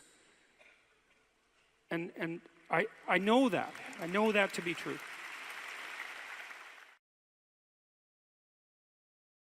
Okay, we're having a conversation. I'm deciding I'm going to listen to you, right? That's different than how people generally communicate, because usually when they communicate, they're doing something like, okay, we're going to have a conversation and I'm going to tell you why I'm right and I'll win if you agree. Or maybe you're having a conversation where, I don't know what you're trying to do. Maybe you're trying to impress the person you're talking to. So you're not listening to them at all. You're just thinking about what you're going to say next. Okay, so that's not this. This is, you might have something to tell me. And so I'm going to listen on the off chance that you'll tell me something that would really be useful for me to know. And so if you agree with me and I find that out, I know nothing more than I knew before. I just know what I knew before. And maybe I'm happy about that because, you know, it didn't get challenged. But I'm no smarter than I was before. But maybe you're different than me. And so while I'm listening to you, you'll tell me something I don't like. Maybe it's something I find contemptible or difficult, whatever. Maybe you'll tell me something I don't know, and then I won't be quite as stupid. And then maybe I won't run painfully into quite as many things. And that's a really useful thing to know, especially if you live with someone and you're trying to make long-term peace with them, is they're not the same as you. And their way they look at the world and the facts that they pull out of the world aren't the same as your facts. And even though you're going to be overwhelmed with the proclivity to demonstrate that you're right, it is the case that 2 brains are better than 1. And so maybe 9 of the 10 things they tell you are dispensable, or maybe even 49 out of 50, but one thing, all you need to get out of the damn conversation is one thing you don't know.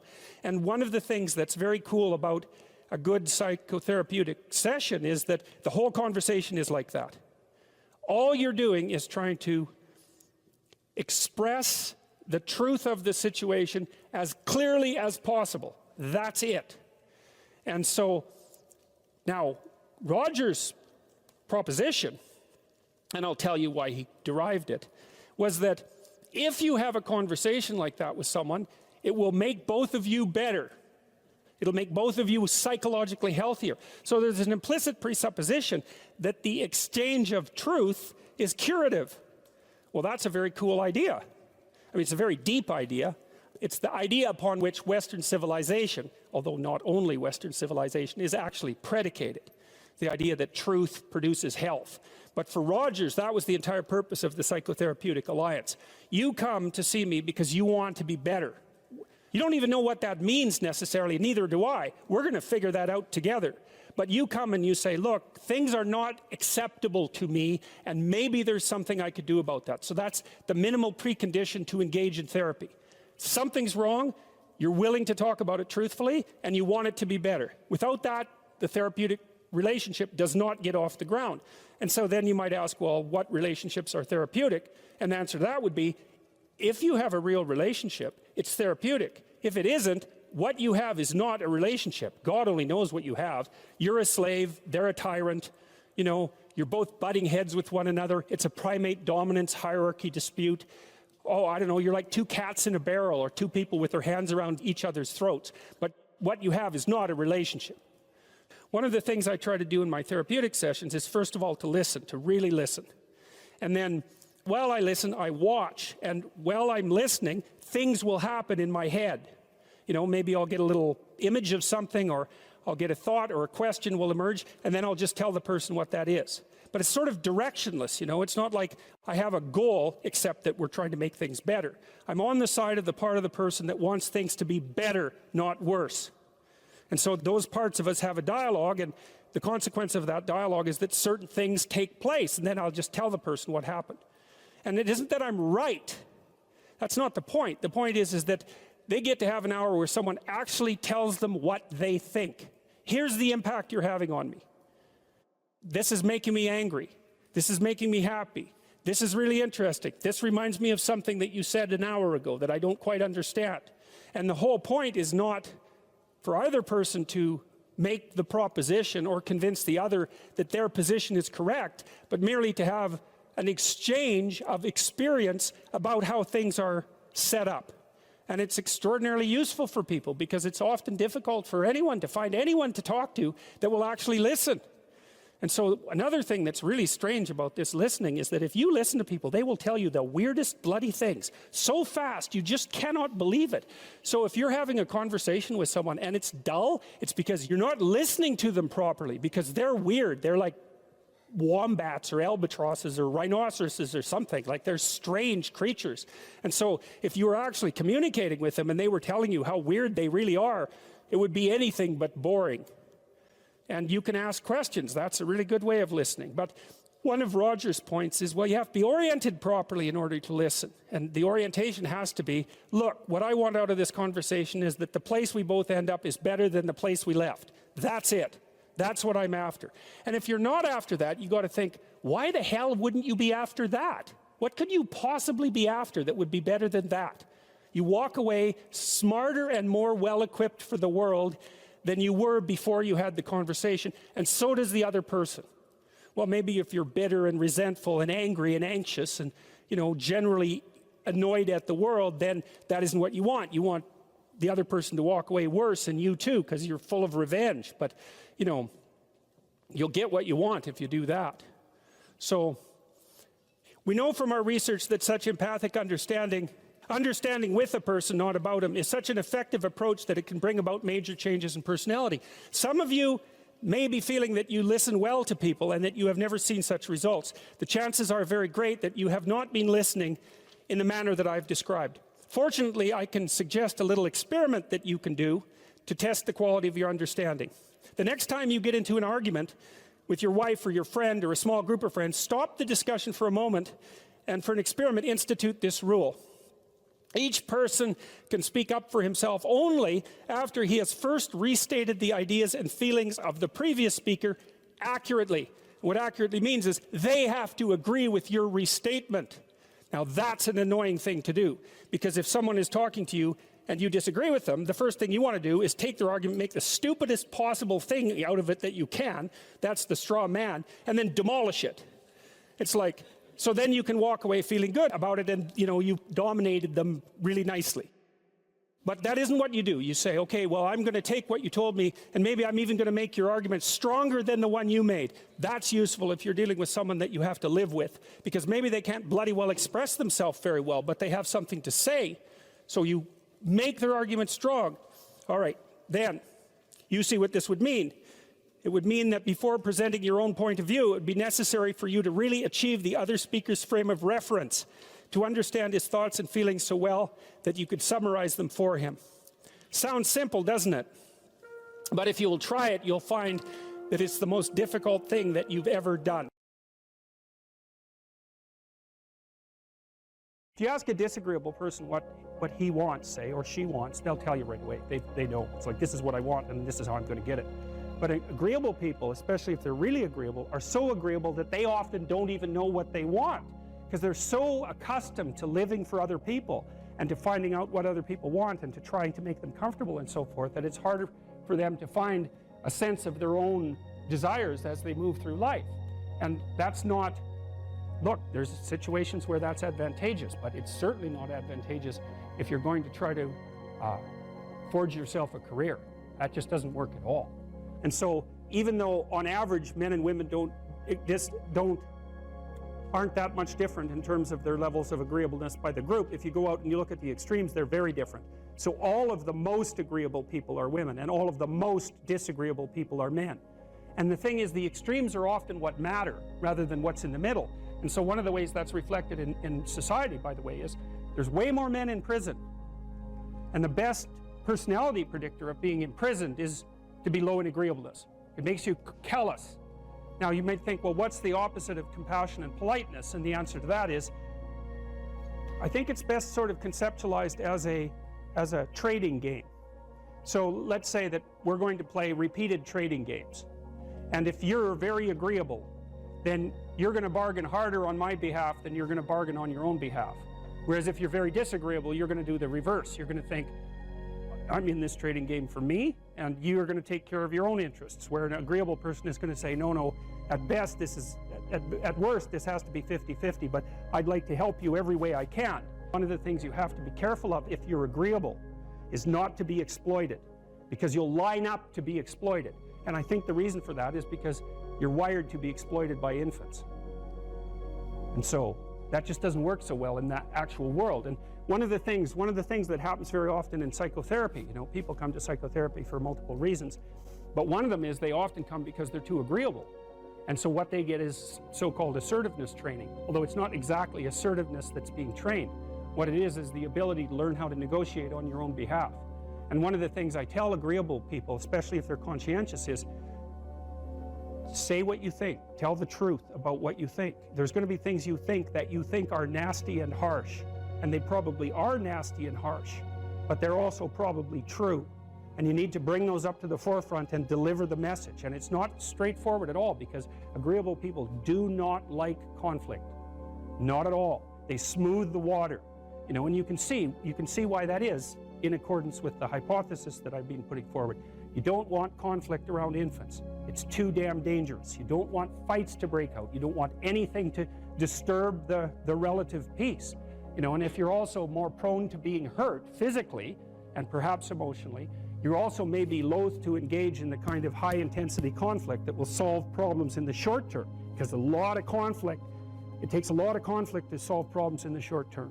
And if that can spiral up to where it's dangerous, which it can if it gets uncontrolled, it might be safer in the short term to keep the waters smooth and to not delve into those situations where conflict emerges. The problem with that is it's not a very good medium to long-term strategy, right? Because lots of times there are things you have to talk about because they're not going to go away. And the advantage to having a well-socialized disagreeable person is that they really don't let much get in their way. So if you can get a kid who's disagreeable socialized, that person can be quite the creature, you know, because they're very forward moving in their nature and very difficult to stop. But if you don't get them successfully domesticated, tamed, roughly speaking, by the time they're 4, their peers reject them. And that's a big problem, because your job as a parent is to make your child socially desirable by the age of 4. Like you want to burn that into your brain, because people don't know that. That's your job. And here's why. It's easy if you think about it carefully. So you imagine you've got a 3-year-old child, so sort of halfway through that initial period of socialization, and you take that child out in public. Okay, what do you want for the child? Who cares about you? What do you want from for the child? You want the child to be able to interact with other children and adults so that the children are welcoming and smile and want to play with him or her, and so the adults are happy to see the child and treat him or her properly. And if your child's a horrible little monster because you're afraid of disciplining them or you don't know how to do that properly, then what they're going to do is they're going to experience nothing but rejection from other children and false smiles from other parents and adults. And so then you're throwing the child out there into a world where every single face that they see is either hostile or lying. And that's not something that's going to be particularly conducive to the mental health or the well-being of your child. If your child can learn a couple simple rules of behavior, like don't interrupt adults when they're talking too much and pay attention and try not to hit the other kids over the head with the truck any more than is absolutely necessary, and share and play properly, then when they meet other kids, the kids are going to try out a few little play routines on them, and that's going to go well, and then they're going to go off and socialize each other for the rest of their lives. Because that's what happens, is that from 4 years old onwards, the primary socialization with children takes place among other children. And so if the kids don't get in on that early, they don't move into that developmental spiral upwards and they're left behind. And you can imagine how terrible that is, because a 4-year-old will not play with another 4-year-old who's 2. But a 5-year-old certainly will not play with a 5-year-old who's 2, right? Because the gap is just starting to get unbelievably large. And so the kids start out behind, and then the peers leave them behind, and then those kids are alienated and outside the peer group for the rest of their life. Well, those are the ones that grow up to be long-term antisocial, right? They're already aggressive. It doesn't dip down. Now, what happens to normal boys, roughly speaking? Imagine the aggressive 2-year-old types. They get socialized, so their level of aggression goes down, and then they hit puberty and testosterone kicks in, and bang, levels of aggression go back up. And so that's why males are criminals between the ages roughly of 16 and about 25. So, and it matches the creativity curve, by the way. It's so cool. If you look at the spike of creativity among men, 16 to 25, and it starts to go down, criminality matches that absolutely perfectly. So that's quite cool. So, and so the testosterone levels raise the average level of aggression among men. It's more dominance than aggression, actually, and testosterone is by no means all bad. And then it starts to decrease at about age 25 or 26, which is usually when men stop staying up late at night, stop drinking as much, develop a full-time career, and take on the burdens and responsibilities and opportunities that are associated with a long-term partner and family. And so, well, so that's the development of what I would call predatory aggression, because I also think that the agreeableness distribution is probably something like predatory aggression versus maternal sympathy. It's something like that. So if you look at other mammals that are predators, because we're predators as well as prey animals, if you look at other animals like bears, the male bear has absolutely nothing to do with the raising of the infants. In fact, the female bears will keep the male the hell away because he's likely to kill the infants and maybe even to eat them.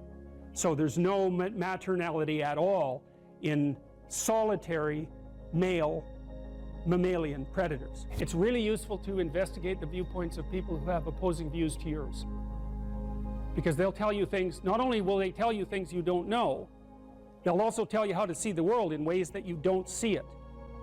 And they'll also have skills that you don't have, that you could develop. So for example, if you're an introverted person, it's very useful to watch an extroverted person, because the extroverted person has ways of being in the social world that aren't natural to you, that you can use as to improve your toolkit. And if you're disagreeable, one of the best things to do with disagreeable people, especially if that's alienating them from other people, for example, because it can, you know, people treat you like you're a selfish, arrogant son of a, maybe that's because you are. It's like, okay, so what do you do about that?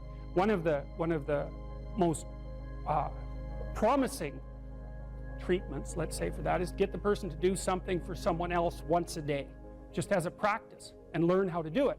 Maybe you can wake the circuit up, you know, if you think that it's lying dormant in you, which is probably right. You know, I think we have a very wide range of propensities within us. Some are switched on, genetic propensities. Some are switched on, but I think that if you put yourself in the right situation or walk yourself through the right exercises, you can switch some of these other things on as well. But it takes work and dedication and discipline. I would say, generally speaking, if you want to adapt yourself properly to life, you should find a niche in the environment that corresponds with your temperament, right? You shouldn't work at cross purposes to your temperament, because it's just too damn difficult. But having done that, then you should work on developing the skills and viewpoints that exist in the space opposite to your personality, because that's where you're fundamentally underdeveloped. And that way I think you can extend out your temperamental capability across a wider range. And to me, that's roughly equivalent as bringing a richer toolkit to each situation. You know, so if you're hyper extroverted, you should probably learn to shut up at parties now and then and listen, just to see what's going on, to see if you can manage it, you know. And if you're introverted, well, then you should learn how to speak in public, and to learn how to go to parties without hiding in the corner and saying nothing to anyone. You know, and if you're agreeable, then you need to learn how to be disagreeable so people can't push you around. And if you're disagreeable, you need to learn how to be agreeable so that you're not an evil son of a bitch. So, and the same thing applies even in the conscientious domain. It's like if you're too conscientious, you need to learn to relax and let go a little bit. And if you're unconscientious, it's time, like, get out the Google Calendar, man, and start scheduling your day, right? And beat yourself on the back of the head with a stick until you're disciplined enough so that you can actually stick to something for some length of time and not living in absolute squalor, which is something that would characterize someone who's very disorderly, for example, because they don't notice. It doesn't bother them, disorder. It's like, maybe they can see it, but it doesn't have any emotional valence, and so it doesn't have any motivational significance. You know, so the other thing you might want to think about too, if you're choosing a partner, is try not to choose someone who's too distant from you on the temperamental variables, because you're going to have a hard time bridging the gap. You know, it's hard for an introverted person and an extroverted person to coexist. And it's really hard for an orderly person and a disorderly person to coexist, because they will drive each other nuts. Why don't you pick up? Why are you so obsessed by it? That's the basic argument, you know. So it's useful to know about your temperament so that you can negotiate the space with your partner as well. And I don't think you should try to find someone who's exactly the same as you, because then you don't have the benefits of the alternative viewpoint. But you got to watch it, because you may hit irreconcilable differences of various sorts. And I've seen that most particularly among couples who are high and low in openness. That's a rough one. And also high and low in conscientiousness. That's another rough one, because they just cannot see how the other person sees the world at all. If you're being required to do things that make you weak and ashamed, then stop. Don't do them. Like, one of the things I learned from Solzhenitsyn and Frankl was that systems go terribly out of control when people don't stop them when they're going mildly out of control. You know, and you might say, I should just keep my goddamn head down and shut up. It's like, maybe you should. Like, that's not bad advice. You know, you don't want to make unnecessary enemies, and you don't need any more trouble than you need. But you got to ask yourself on a day-to-day basis, what makes you think you're not selling your soul? You know, and there's so much foolishness going on in the mid-level bureaucratic world now. That's where all the tyranny seems to be focused. And the reason that it multiplies is because sensible people say nothing when they should say something. And what's so strange about that is that there are way more sensible people than people who aren't sensible. They're just not as noisy. So what you'll turn out if, like, you know, so let's say something's bugging the hell out of you at work. well, then you have to prepare to find another job. That's the first thing you have to do.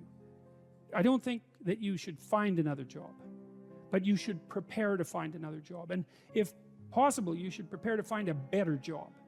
Because if you can't tell someone to go to hell, then you can't negotiate with them. And if they've got you over a barrel, then you can't say anything. So you gotta set yourself up so you've got some mobility. And actually, that's a really good principle in your life, period. You should set yourself up so that you have a lateral move at hand. And then you should find out, well, are there things at work that are disturbing my soul? You know, and you find that out. First of all, you ask yourself, okay, I'm disturbed at work. Okay, I'm probably weak and deceitful and useless and lazy. You might as well start with that. And then you talk to some people, like your wife, your friends, your co-workers, and find out, are you stupid, deceitful, and lazy? Or is there something not so good going on at work? And so if you can then eliminate your own personal pathology as a cause of your dissatisfaction, then maybe there's something rotten in the state of Denmark. And maybe you should say something about it before the whole goddamn thing collapses, because that can happen. It can happen in companies a lot faster than people ever think. You know, and you may find that, well, first of all, you may find if you say something, well, first of all, that's an adventure, that's for sure. That's a bloody adventure. And you have to do it carefully. And you have to be prepared for it. But it might be the best thing that ever happened to you. And the other thing is, if you're careful about it, you get your words right. Like, and this is strategic battle, right? It's not something you wander into carelessly. Then you may find that there's lots of people who feel exactly the same way you do, and that you've actually cottoned on to something. You're a canary in a coal mine, and not just some like psychopathic mouthpiece. So you got to ask yourself when you go and do what you do, like, is this making you stronger? Is this making you weaker? And if it's making you weaker, then you got to ask yourself, do you really want to be weaker? Because the weaker you get, the more you're tyrannized. And then worse than that, like the weaker you get, the more bitter you get. And the more you'll work towards terrible things, the more you'll snap at your wife, the more you'll kick your kids, you know. Like, it's no joke to be tyrannized at work. And so I would say you have an ethical responsibility as a citizen to forthrightly confront creeping tyranny no matter where it occurs. And part of what we're learning, I would say, from these stories, if we're learning anything at all, is that if you're aimed at the good, which is a question you really got to ask yourself, you know, if you're genuinely aimed at the good, then take heart, because you're a lot stronger than you think.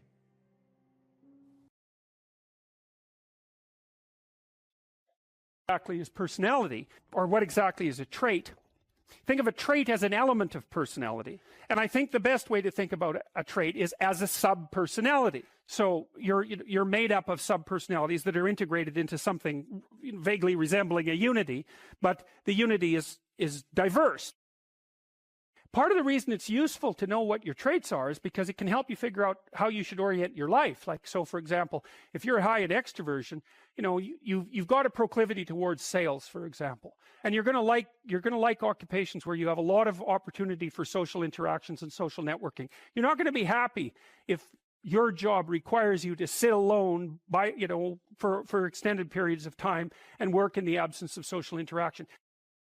So, and you want to be in a position that capitalizes on your traits, because it's really difficult to work contrary to your traits.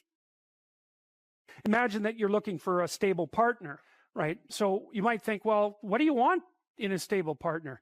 And at least in principle, one of the things you don't want is too much mismatch between you and that person. So for example, if you're really extroverted and you have a really introverted partner, you're going to engage in continual conflict about how much social activity the two of you should subject yourself to. And it's very, very difficult for people who widely differ on those dimensions to come to consensus, because it's not just a matter of opinion, right? It's really a matter of different, if you're looking at extremes, of really different types of people. And the thing about introverts is they just don't enjoy large-scale social interaction that much. One-on-one, they're often fine, but in a group, they don't like that, and it tires them out. Whereas a real extrovert, it's like you isolate them, and they just wither on the vine, because a huge part of what actually motivates them in a positive way is tangled up with social interaction.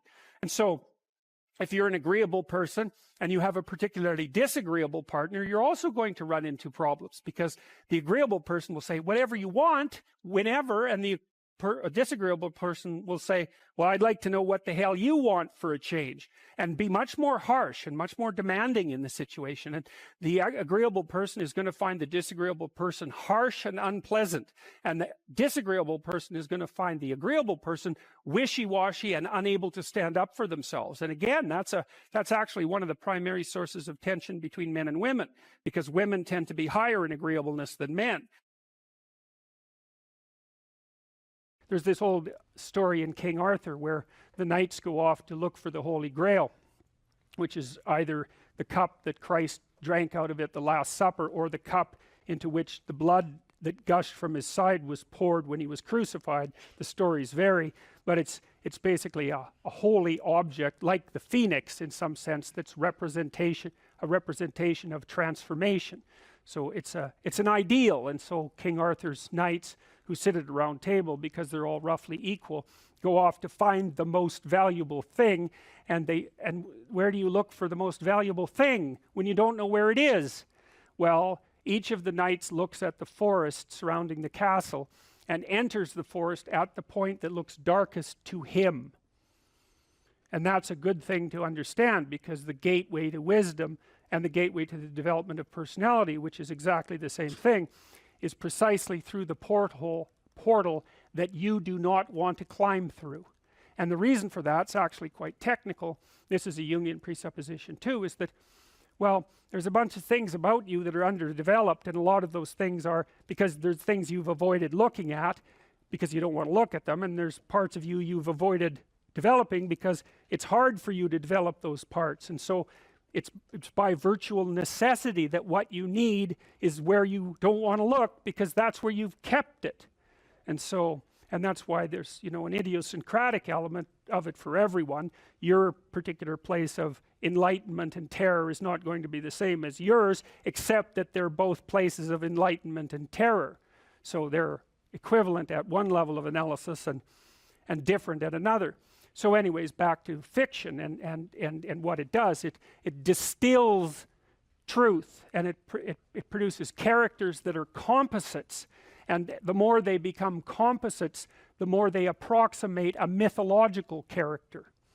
And so they become more and more universally true and more approximating religious deities. But the problem with that is they become more and more distant from individual experience. And so with literature, there's this very tight line where you need to make the character more than merely human, but not so much of a god that, one of the things that happened to Superman in the 1980s, Superman started out, he's got a heavenly set of parents, by the way, and an earthly set of parents, and he's an orphan like Harry Potter. Very common theme is that when Superman first emerged, he could only jump over buildings, and maybe he could stop a locomotive. But by the time the 1980s rolled around, like, he could juggle planets and, swallow hydrogen bombs, and, he could do anything. Well, people stopped buying the Superman comics because how interesting is that? It's like something horrible happens and Superman deals with it.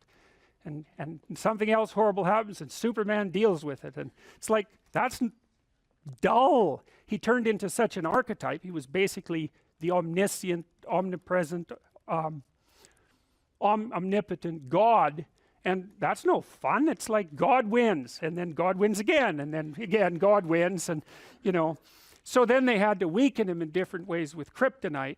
So green kryptonite kind of made him sick, and red kryptonite, I think, kind of mutated him, if I remember correctly. And anyways, they had to introduce flaws into his character so that there could be some damn plot. And that's something to think about. There's a deep existential lesson in that your being is limited and flawed and fragile. You're like the genie, which is genius in the little tiny lamp, this immense potential, but constrained in this tiny little living space, as Robin Williams said when he played the genie in Aladdin. But the fact that you have limitations means that the plot of your life is the overcoming of those limitations, and that if you didn't have limitations, well, there wouldn't be a plot, and maybe there would be no life. And so that's part of the reason why perhaps you have to accept the fact that you're flawed and insufficient, and live with it and consider it a precondition for being. It's at least a reasonable it's a reasonable idea. So anyways, one of the main characters is the country, the known, the explored territory. We went over that a bit, and it always has two elements. I mean, your country is your greatest friend and your worst enemy, you know, because it squashes you into conformity and demands that you act in a certain manner and reduces your individuality to that element that's tolerated by everyone else, and it constrains your potential in a single direction, and so it's really tyrannical. But at the same time, it provides you with a place to be and all of the benefits that have accrued as a result of the actions of your ancestors and all the other people that you're associated with. So there's the good tyrant or the bad tyrant and the good king, and those are archetypal figures, and that's because they're always true, and they're always true simultaneously, you know, which is partly why I object to the notion of the patriarchy, because it's a it's the what do you call that? It's the apprehension of a mythological trope, which is that of the evil tyrant, without any appreciation for the fact that the archetype actually has two parts, and the other part is the wise king. And you know, you can tell an evil tyrant story about culture, no problem, but it's one-sided, and that's very dangerous, because you don't want to forget all the good things that you have while you're criticizing all the ways that things are in error. That's a lack of gratitude, and it's a lack of wisdom, and it's founded in resentment, and it's very dangerous, both personally and socially. I told you that Captain Hook is a tyrant because he's got this crocodile chasing him, and the crocodile has a clock in its stomach, and that's death. It's like, obviously, right? Tick, tick, tick, tick. And it's a crocodile, and it's under the water, and it's already got a taste of him, so he's being chased around by death, and that makes him terrified and resentful and cruel and bitter, and so he's a tyrant.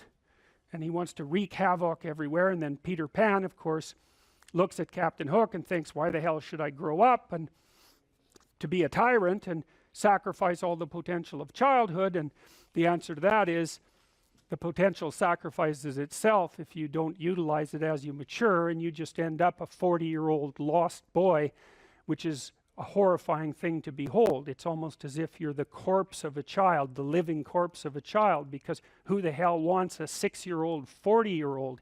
You're a little on the stale side by that point, and not the world's happiest individual. So, you know, your potential is going to disappear because you age anyways, and so you might as well shape that potential in a particular direction and at least become something, no matter how limited, rather than nothing. So,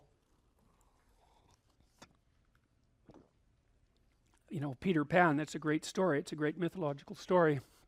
So, well, so let's talk about tyrants. Well, not only are they mythological figures, but they exist, and they tend to be deified. I mean, Stalin was, for all intents and purposes, God the Father in Soviet Russia, although he was pretty much only the worst elements of Old Testament God, who was, you know, constantly smiting people and wiping out populations and doing all sorts of things that seemed to be quite nasty. But nonetheless, you know, people worshipped him in many ways, and he's a representation of just exactly what goes wrong when things really go wrong, when people stop paying attention and when they all lie. Because one of the things that characterized the communist state was that no one ever got to say anything they actually believed, ever. And that was partly because 1 out of 3 people was an informer, which meant if you had a family of 6 people, 2 of them were informing on the government about you, and that included your own children. And if you were an informer, you were often amply rewarded by the state, so that if you lived in an overcrowded apartment building with 3 families in the same flat, and you informed on, you know, the woman down the hall that you didn't like, she got shipped off to the old concentration camp, and you got her apartment. And so that was a lovely society, and it only killed about 30 million people between 1919 and 1959. So that's what happens when the archetypal structure gets tilted badly, when people forget that they have a responsibility to fulfill as citizens, as awake citizens who are capable of stating the truth. And the archetype shifts, so there's nothing left of the great father except the tyrant, and let's not have that happen. I mean, the one on the right is really interesting because consciously or unconsciously, you know, there's Stellan surrounded by what is for all intents and purposes fire. You know, he looks like Maleficent in Sleeping Beauty when she shows up at Aurora's christening. You know, she puts her arms up in the air and green fire surrounds her. It's like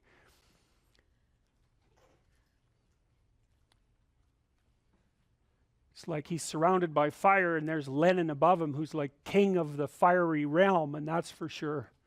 So I mean, all the terrors that happened in the Soviet Union didn't start under Stalin, they started under Lenin, and Stalin was definitely Lenin's legitimate son, let's put it that way. If you write a book, which is virtually impossible, and then get a publisher, which is virtually impossible, you probably have a rejection rate of 99%. So then if you do manage to publish the book with a reasonable publisher, which you won't because it's impossible, then you get 8% royalties. That's it. So 92% of your labor goes to the sales, marketing, and distribution end of things. And so it's very, very difficult to generate capital as an entrepreneur. And there's innumerable impediments. One of the things that people do, and this is something for those of you who might be entrepreneurially minded, here's another thing that you have to understand, is that you can't really create a product and then launch it.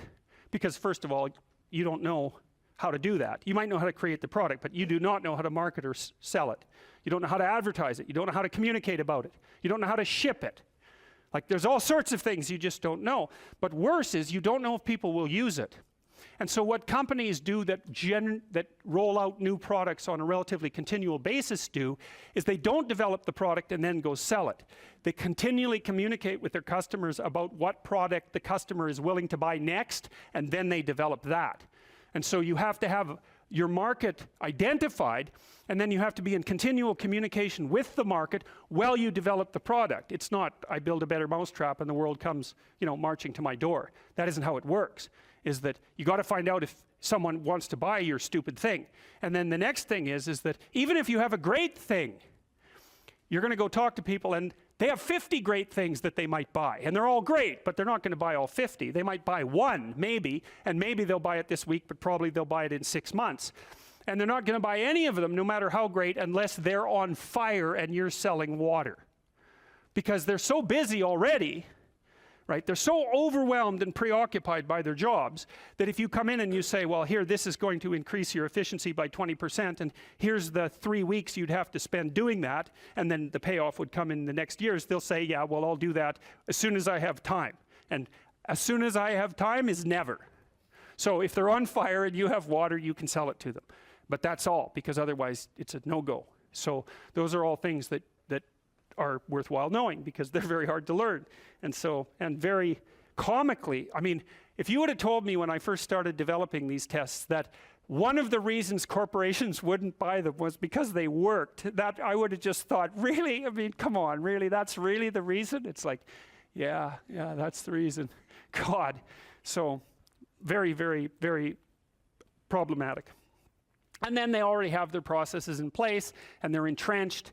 And then the next problem is, you know, you haven't got any customers. I think I told you that before. You don't have any customers and you show them the statistics, but they can't understand the statistics, and they also have 200 other people selling them things, and 50 of them are crooks, so they're just lying about what they're doing, and they can't tell the difference between the liars and the people who are telling the truth, and so they can't understand the statistics for themselves, and they can't verify them anyways. So what they ask you is, who else is using it? And if the answer is, well, everybody, then you don't even have to do the sale because you're already rich. And if the answer is nobody, then they're going to say, well, why is nobody using this? You say, well, it's the hottest thing that's come along, and they think, well, I'm not going to be the sucker who gets painted, you know, red and fired because this failed. That they do not think this might make me succeed.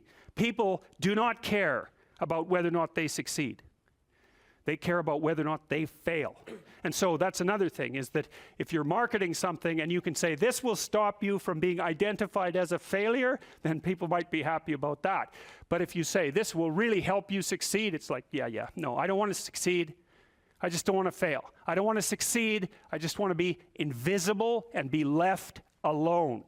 And if you're looking for people's fundamental motivation, that's it. It's they want to be invisible and they want to be left alone. I tell you the zebra story.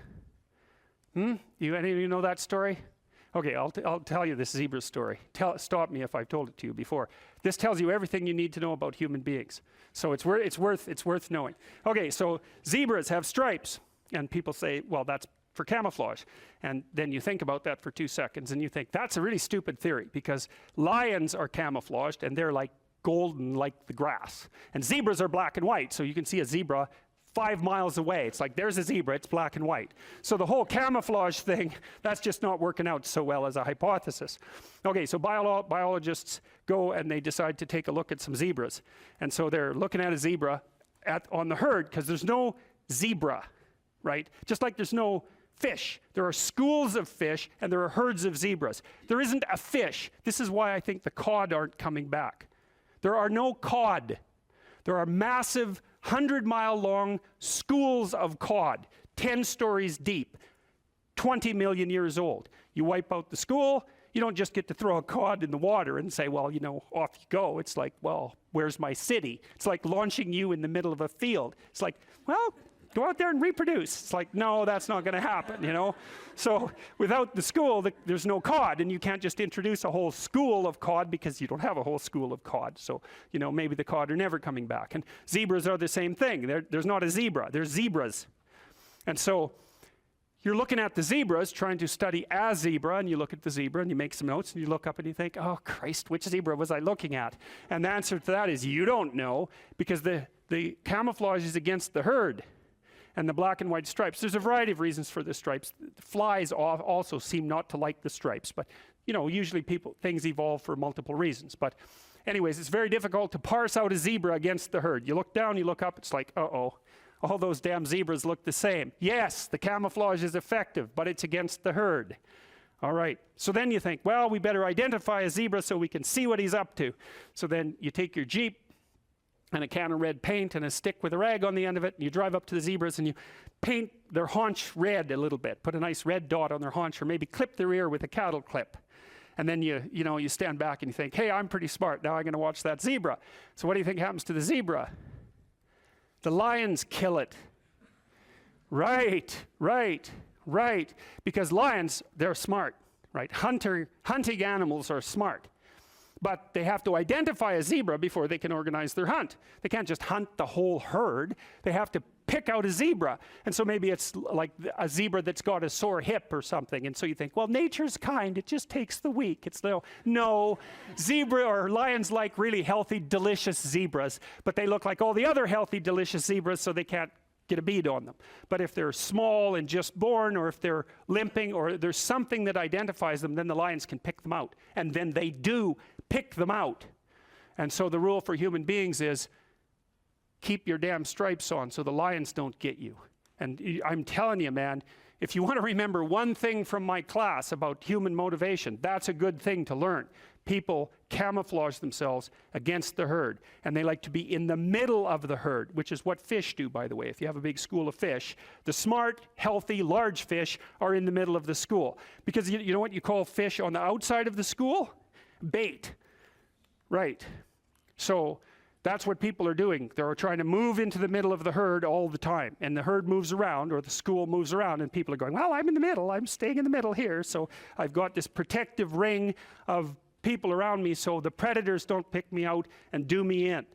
So, okay, so that's part of the reason why I said, well, you can't sell something to someone for success, because you're thinking, well, people are aiming at success. Don't be thinking that. It's not by any means necessarily true. Trait neuroticism is a powerful motivator. And trait neuroticism is, let's not be too threatened or hurt, right? That's the negative emotion system.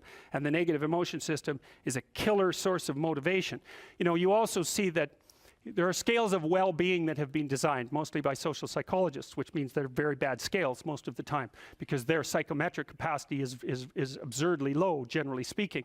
So what you find with scales of well-being, sometimes they're talked about as scales of happiness even, is that people aren't after happiness, they're after not hurting.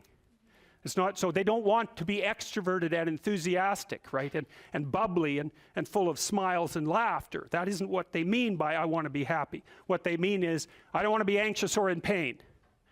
And so well-being scales tend to be something like emotional stability plus extroversion. But the big loading is on emotional stability, the reverse of neuroticism. You want to avoid suffering. You don't want to be happy. You want to avoid suffering. And one way to avoid suffering is not to let the lions gnaw on you. And one way of doing that is to stay in the middle of the damn herd. And so, like, I'm not being a smart aleck about this. I understand why people do that. There's real danger to being visible. There's real danger in being visible. Now, you might be successful if you're visible, but you also might be dead. What has been your experience with dealing with these men who have these nice guy tendencies, who can't stand up for themselves, who their moms raised them to be this type of anti-man? Yeah, well, sometimes that can also be temperamental, right? Because if a man happens to be high in agreeableness, this is also true of women. They're much more conflict averse and they're nicer in their temperament. So if you get an agreeable boy, let's say, who also has a doting mother, then you might have that problem. There's other ways of having that problem, but that's one way. Well, when I saw people like that in therapy, they were often resentful and angry and passive aggressive and getting in their own way, often to spite, whoever was doting on them, let's say. And so the first thing I would do is listen to why they were there, and then start to unpack that anger, and then start to work with the individual to figure out how to voice that. You have to separate out what's old history and useless and what's just narcissism and infantilism from genuine concerns. But if you listen to people, they will sort that out for themselves. That's one of the cool things about being a therapist, is if you listen, that happens more or less by itself. And then as a behavioral psychologist, maybe someone like that would need a raise, but would be afraid to ask their boss. Well, we just practice that. It's like, okay, well, first of all, why should your boss give you a raise? Like, there might be good reasons. He doesn't want to lose you because you're a good worker. Well, are you a good worker? And if you weren't, well, we'd solve that problem.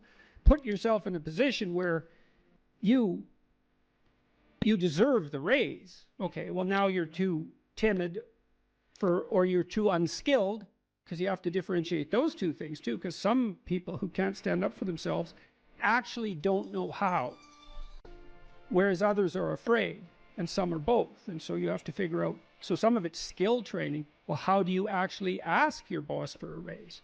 Well, you tell the truth. That's the best way. You say, look, here's what I'm doing. Here's why it's really useful for you.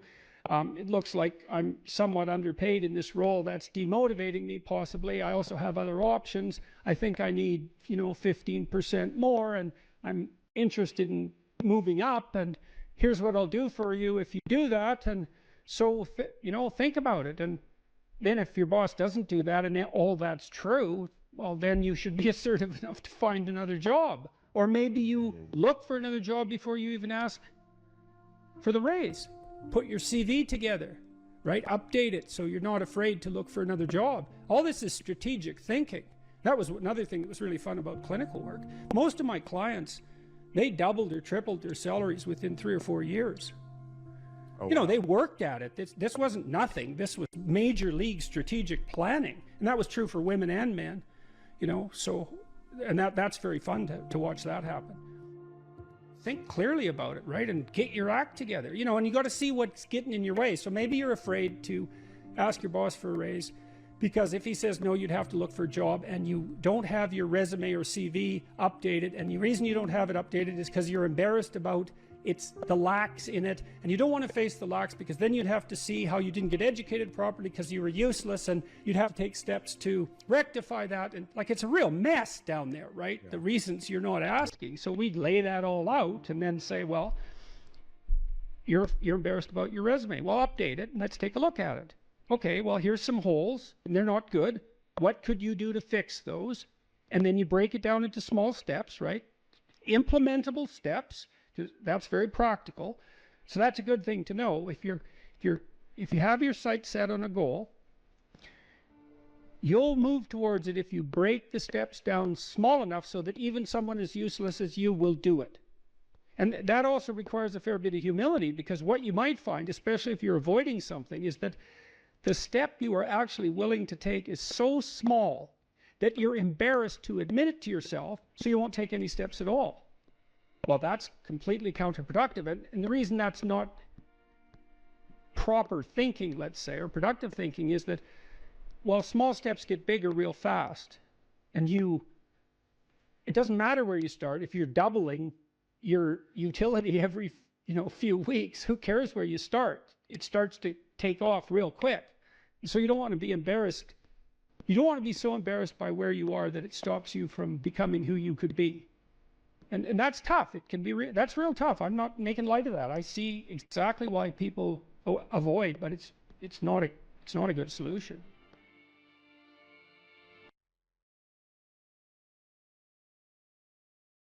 So imagine you're dealing with someone who's hoarding. Now, people who are hoarding are often older or neurologically damaged, or they have obsessive compulsive disorder. But then you walk into their house and there's like 10,000 things in their house. There's maybe 100 boxes, and you open up a box, and in the box there's some pens and some old passports and some checks and their collection of silver dollars and some hypodermic needles and some dust and a dead mouse and there's boxes and boxes and boxes like that in the house. It's absolute chaos in there. Absolute chaos, not order, chaos. And then you think, is that their house or is that their being? Is that their mind? And the answer is, there's no difference. There's no difference. So, I could say, well, if you want to organize your psyche, you could start by organizing your room. If that would be easier, because maybe you're a more concrete person and you need something concrete to do. So you go clean up under your bed and you make your bed and you organize the papers on your desk, and you think, well, just exactly what are you organizing? Are you organizing the objective world, or are you objecting your field, or are you organizing your field of being, like your field of total experience? And Jung believed that, and I think there's a Buddhist doctrine that's sort of nested in there, that at the highest level of psychological integration, there's no difference between you and what you experience. Now you think, well, I can't control everything I experience, but that's no objection, because you can't control yourself anyway. So the mere fact that you can't extend control over everything you experience is no argument against the idea that you should still treat that as an extension of yourself. So you could say, well, let's say you have a long-standing feud with your brother. Well, is that a psychological problem? Is that him? Is it a problem in the objective world, or is it a problem in your field of being? And it's very useful to think that way, because you might ask, what could you do to improve yourself? Well, let's step one step backwards. The first question might be, why should you even bother improving yourself? And I think the answer to that is something like, so you don't suffer any more stupidly than you have to.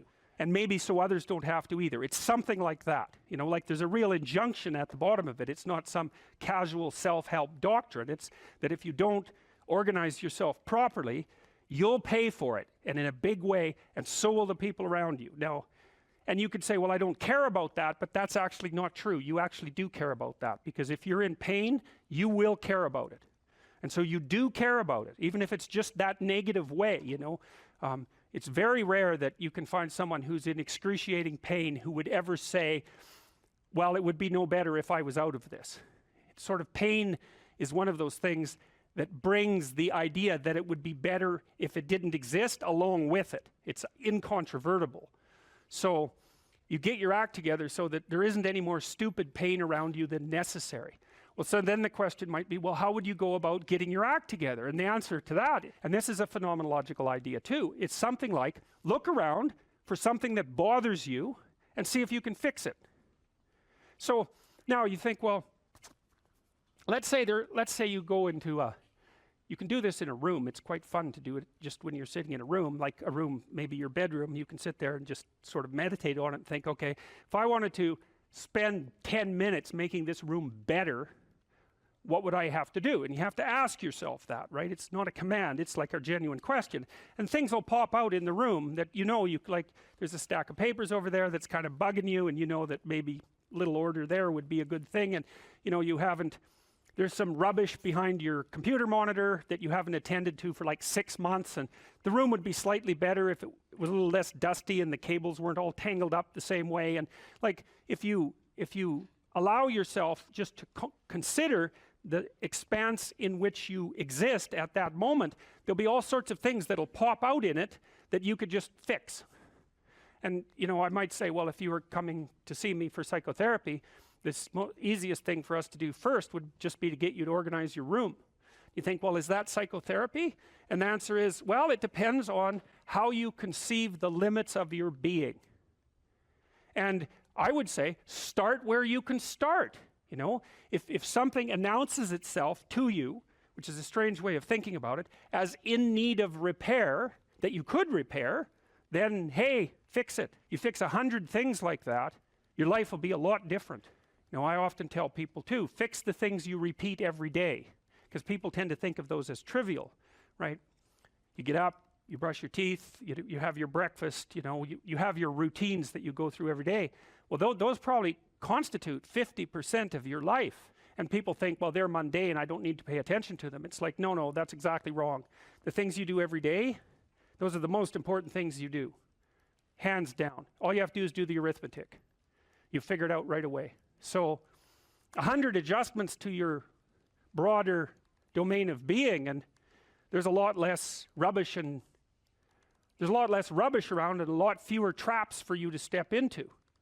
And so that's in keeping with Jung's idea about erasing once you've got your mind and your emotions together, and once you're acting that out, then you can extend what you're willing to consider yourself and start fixing up the things that are part of your broader extent. Now, sometimes you don't know how to do that. So you might say, imagine you're walking down Bloor Street and there's this guy who's like alcoholic and schizophrenic and has been on the streets for 10 years. He sort of stumbles towards you and, incoherently mutters something. That's a problem. And it would be good if you could fix it, but you haven't got a clue about how to fix that. You just walk around that and go find something that you could fix, because if you muck about in that, not only is it unlikely that you'll help that person, it's very likely that you'll get hurt yourself. So, just because while you're experiencing things announce themselves as in need of repair doesn't mean that it's you right then and there that should repair them. You have to have some humility. You don't walk up to a helicopter that isn't working and just start tinkering away with it. You have to stay within your domain of competence. But most of the time, if people look at their lives, it's a very interesting thing to do. I like the idea of the room, because you can do that at the drop of a hat. You go back to where you live and sit down and think, okay, I'm going to make this place better for half an hour. What should I do?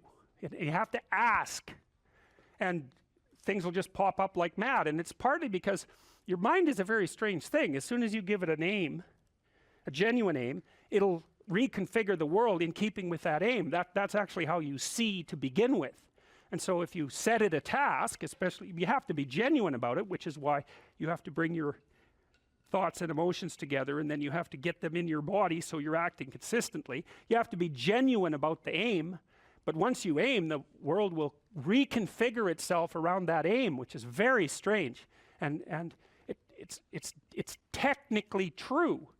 The best example of that, you have all seen this video where you watch the basketballs being tossed back and forth between members of the white team versus the black team, and while you're doing that, a gorilla walks up into the middle of the video and you don't see it. It's like, if you thought about that experiment for about 5 years, that would be about the right amount of time to spend thinking about it, because what it shows you is that you see what you aim at. And that, man, if you can get one thing through your head as a consequence of even being in university, that would be a good one. You see what you aim at. And so, because one inference you might draw from that is, be careful what you aim at, right? What you aim at determines the way the world manifests itself to you. And so if the world is manifesting itself in a very negative way, one thing to ask is, are you aiming at the right thing? Now, I'm not trying to reduce everybody's problems to an improper aim. People get cut off at the knees for all sorts of reasons. You know, they get sick, they have accidents. There's a random element to being, that's for sure. And so you don't want to take anything, even that particular phrase, too far. You want to bind it with the fact that random things do happen to people, but it's still a great thing to ask. Okay, so Rogers was a phenomenologist, and he was interested in, he didn't start his philosophy from the perspective of subject versus object, or from the idea of psyche, like sort of inside you, your mind with its layers. That's not how he looked at it. And so let's go through, well, I'll introduce you to Rogers. I think and then we'll talk about it more next time. I'm going to start, though, with something that I learned from him that I think was of crucial importance. And so we'll set the stage for the further discussion with this. And I'm going to read it to you. Assuming a minimal mutual willingness to be in contact and to receive communications, we may say that the greater the communicated congruence of experience, awareness, and behavior on the part of one individual, the more the ensuing relationship will involve a tendency towards reciprocal communication with the same qualities, mutually accurate understanding of the communications, improved psychological adjustment and functioning in both parties, and mutual satisfaction in the relationship. It's quite a mouthful. What does it mean? Assuming a minimal mutual willingness to be in contact and to receive communications. Okay, we're having a conversation. I'm deciding I'm going to listen to you. Right? That's different than how people generally communicate, because usually when they communicate, they're doing something like, okay, we're going to have a conversation and I'm going to tell you why I'm right and I'll win if you agree. Or maybe you're having a conversation where, I don't know what you're trying to do. Maybe you're trying to impress the person you're talking to. So you're not listening to them at all. You're just thinking about what you're going to say next. Okay, so that's not this. This is, you might have something to tell me. And so I'm going to listen on the off chance that you'll tell me something that would really be useful for me to know. And so you could think about it as an extension of the Piagetian, you know, Piaget talked about the fundamentally important element of knowledge being to describe how knowledge is sought, the process by which knowledge is generated. Well, if you agree with me and I find that out, I know nothing more than I knew before. I just know what I knew before. And maybe I'm happy about that because, you know, it didn't get challenged. But I'm no smarter than I was before. But maybe you're different than me, and so while I'm listening to you, you'll tell me something I don't like. Maybe it's something I find contemptible or difficult, whatever. Maybe you'll tell me something I don't know, and then I won't be quite as stupid. And then maybe I won't run painfully into quite as many things. And that's a really useful thing to know, especially if you live with someone and you're trying to make long-term peace with them, is they're not the same as you. And their way they look at the world and the facts that they pull out of the world aren't the same as your facts. And even though you're going to be overwhelmed with the proclivity to demonstrate that you're right, it is the case that two brains are better than one. And so maybe 9 of the 10 things they tell you are dispensable, or maybe even 49 out of 50, but one thing, all you need to get out of the damn conversation is one thing you don't know. And one of the things that's very cool about a good psychotherapeutic session is that the whole conversation is like that. All you're doing is trying to express the truth of the situation as clearly as possible. That's it. And so now Rogers' proposition, and I'll tell you why he derived it, was that if you have a conversation like that with someone, it will make both of you better. It'll make both of you psychologically healthier. So there's an implicit presupposition that the exchange of truth is curative. Well, that's a very cool idea. I mean, it's a very deep idea. I think it's the most profound idea. It's the idea upon which Western civilization, although not only Western civilization, is actually predicated. The idea that truth produces health. But for Rogers, that was the entire purpose of the Psychotherapeutic Alliance. You come to see me because you want to be better. You don't even know what that means necessarily, neither do I. We're going to figure that out together. But you come and you say, look, things are not acceptable to me, and maybe there's something I could do about that. So that's the minimal precondition to engage in therapy. Something's wrong, you're willing to talk about it truthfully, and you want it to be better. Without that, the therapeutic relationship does not get off the ground. And so then you might ask, well, what relationships are therapeutic? And the answer to that would be, if you have a real relationship, it's therapeutic. If it isn't, what you have is not a relationship. God only knows what you have. You're a slave, they're a tyrant, you know, you're both butting heads with one another. It's a primate dominance hierarchy dispute. Oh, I don't know, you're like two cats in a barrel, or two people with their hands around each other's throats. But what you have is not a relationship. So, all right. We may say that the greater the communicated congruence of experience, awareness, and behavior on the part of one individual, that's a reference to the same idea that I was describing with regards to Jung. So let's say you come and talk to me and you want things to go well. Well, I'm going to have to more or less be one thing, because if I'm all over the place, you can't trust any continuity in what I say. There's no reason for you to believe that I'm capable of actually telling you, I'm capable of expressing anything that's true. So the truth is something that emerges as a consequence of getting yourself lined up and beating all the, what would you call, all the impurities out of your soul. You know, if you take people, and I've told you this, and you expose them voluntarily to things that they are avoiding and are afraid of, you know, that they know they need to overcome in order to meet their goals, their self-defined goals. If you can teach people to stand up in the face of the things they're afraid of, they get stronger. And you don't know what the upper limits to that are, because you might ask yourself, like, if for 10 years, if you didn't avoid doing what you knew you needed to do, by your own definitions, right, within the value structure that you've created, to the degree that you've done that, what would you be like? Well, you know, there are remarkable people who come into the world from time to time, and there are people who do find out over decades-long periods what they could be like if they were who they were, if they spoke their being forward. And they get stronger and stronger and stronger, and we don't know the limits to that. We do not know the limits to that. And so you could say, well, in part, perhaps the reason that you're suffering unbearably can be left at your feet, because you're not everything you could be, and you know it. And of course, that's a terrible thing to admit, and it's a terrible thing to consider, but there's real promise in it, right? Because it means that perhaps there's another way that you could look at the world, and another way that you could act in the world. So what it would reflect back to you would be much better than what it reflects back to you now. And then the second part of that is, well, imagine that many people did that, because we've done a lot as human beings. We've done a lot of remarkable things. And I've told you already, I think before, that today, for example, about 250,000 people will be lifted out of abject poverty, and about 300,000 people attached to the electrical power grid. We're lifting people out of poverty collectively at a faster rate that's ever occurred in the history of humankind by a huge margin. And that's been going on unbelievably quickly since the year 2000.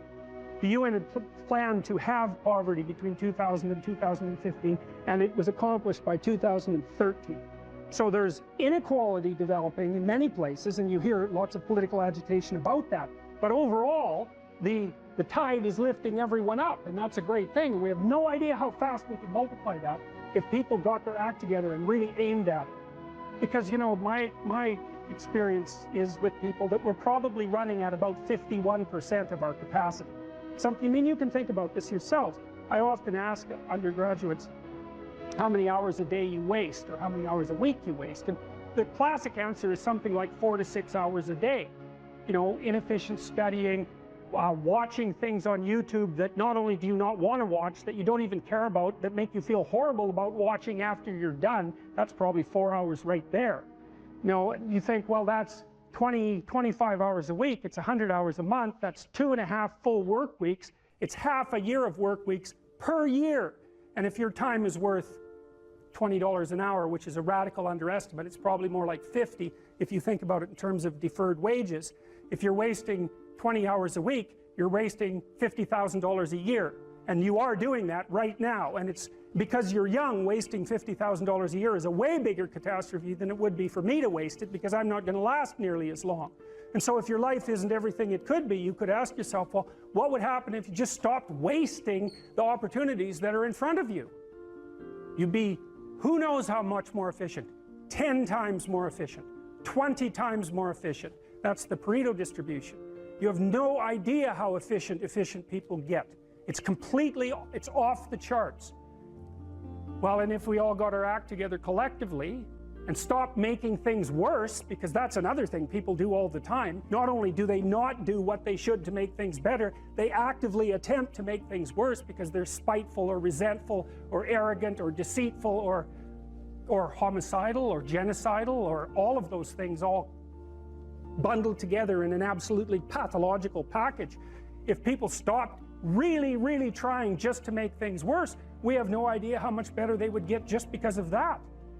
So there's this weird dynamic that's part of the existential system of ideas between human vulnerability, social judgment, both of which are major causes of suffering, and the failure of individuals to adopt the responsibility that they know they should adopt. And that's the thing that's interesting too, is that, and like another thing I've often asked my undergraduate classes is, you know, there's this idea that people have a conscience. And you know what the conscience is. It's this feeling or voice you have in your head just before you do something that you know is stupid, telling you that probably you shouldn't do that stupid thing. You don't have to listen to it, strangely enough. But you go ahead and do it anyways, and then, of course, exactly what the conscience told you was going to happen inevitably happens, so that you feel even stupider about it than you would if it happened by accident. Because you know, I knew this was going to happen, I got a warning it was going to happen, and I went and did it anyways. And the funny thing, too, is that conscience operates within people, and we really don't understand what the hell that is. So you might say, well, what would happen if you abided by your conscience for 5 years or for 10 years? What sort of position might you be in? What sort of family might you have? What sort of relationship might you be able to forge? And you can be bloody sure that a relationship that's forged on the basis of who you actually are is going to be a lot stronger and more welcome than one that's forged on the basis of who you aren't. Now, of course, that means that the person you're with has to deal with the full force of you in all your ability and your catastrophe, and that's a very, very difficult thing to negotiate.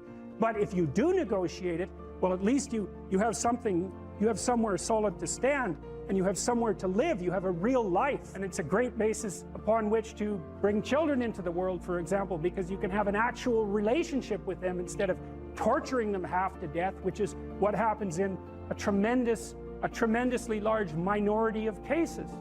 Well, it's more than that too, because, and this is what I'll close with, and this is why I wanted to introduce Solzhenitsyn's writings to you. You see, because it isn't merely that your fate depends on whether or not you get your act together and to what degree you decide that you're going to live out your own genuine being. It isn't only your fate, it's the fate of everyone that you're networked with. And so, you know, you think, well, there's 9 billion, 7 billion people in the world. We're going to peak at about 9 billion, by the way, and then it'll decline rapidly. But 7 billion people in the world, and who are you? You're just one little dust mote among that 7 billion. And so it really doesn't matter what you do or don't do, but that's simply not the case. It's the wrong model, because you're at the center of a network. You're a node in a network. Of course, that's even more true now that we have social media. You'll know 1,000 people, at least, over the course of your life. And they'll know 1,000 people each, and that puts you one person away from 1,000,000, and 2 persons away from 1,000,000,000. And so that's how you're connected. And the things you do, they're like dropping a stone in a pond. The ripples move outward, and they affect things in ways that you can't fully comprehend. And it means that the things that you do and that you don't do are far more important than you think. And so if you act that way, of course, the terror of realizing that is that it actually starts to matter what you do. And you might say, well, that's better than living a meaningless existence. It's better for it to matter. But I mean, if you really asked yourself, would you be so sure if you had the choice? I can live with no responsibility whatsoever. The price I pay is that nothing matters. Or I can reverse it and everything matters. But I have to take the responsibility that's associated with that. It's not so obvious to me that people would take the meaningful path. You know, when you say, well, nihilists suffer dreadfully because there's no meaning in their life, and they still suffer. Yeah, but the advantage is they have no responsibility. So that's the payoff, and I actually think that's the motivation. Say, well, I can't help being nihilistic. All my belief systems have collapsed. It's like, yeah, maybe. Maybe you've just allowed them to collapse because it's a hell of a lot easier than acting them out. And the price you pay is some meaningless suffering, but you can always whine about that and people will feel sorry for you, and you have the option of taking the pathway of the martyr, so that's a pretty good deal, all things considered, especially when the alternative is to bear your burden properly and to live forthrightly in the world. Well, what Solzhenitsyn figured out, and so many people in the 20th century, it's not just him, even though he's the best example, is that if you live a pathological life, you pathologize your society. And if enough people do that, then it's hell. Really, really. And you can read the Gulag Archipelago if you have the fortitude to do that, and you'll see exactly what hell is like. And then you can decide if that's a place you'd like to visit, or even more importantly, if it's a place you'd like to visit and take all your family and friends, because that's what happened in the 20th century.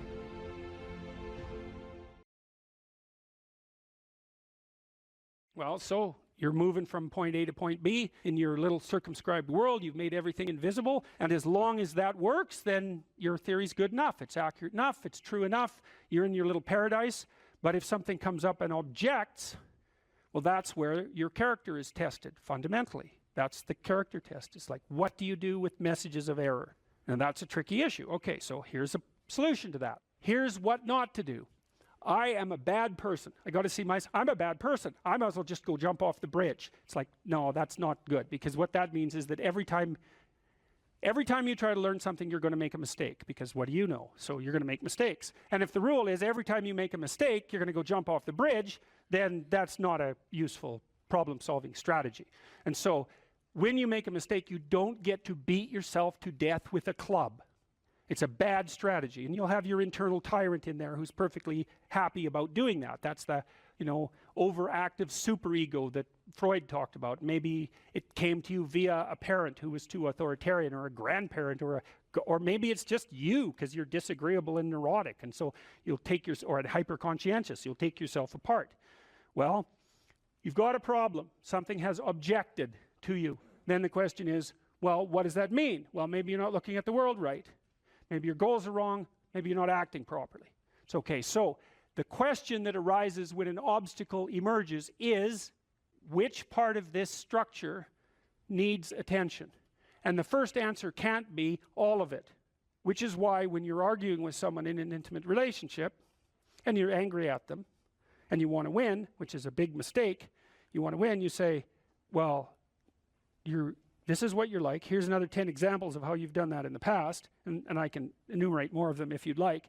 And so that's actually what you're like, and I've tried fixing you and it didn't work, and so it looks like you're going to be like that up into the future, and you're basically saying to them, well, you're a bad person, and the only thing they can do is either collapse or punch you.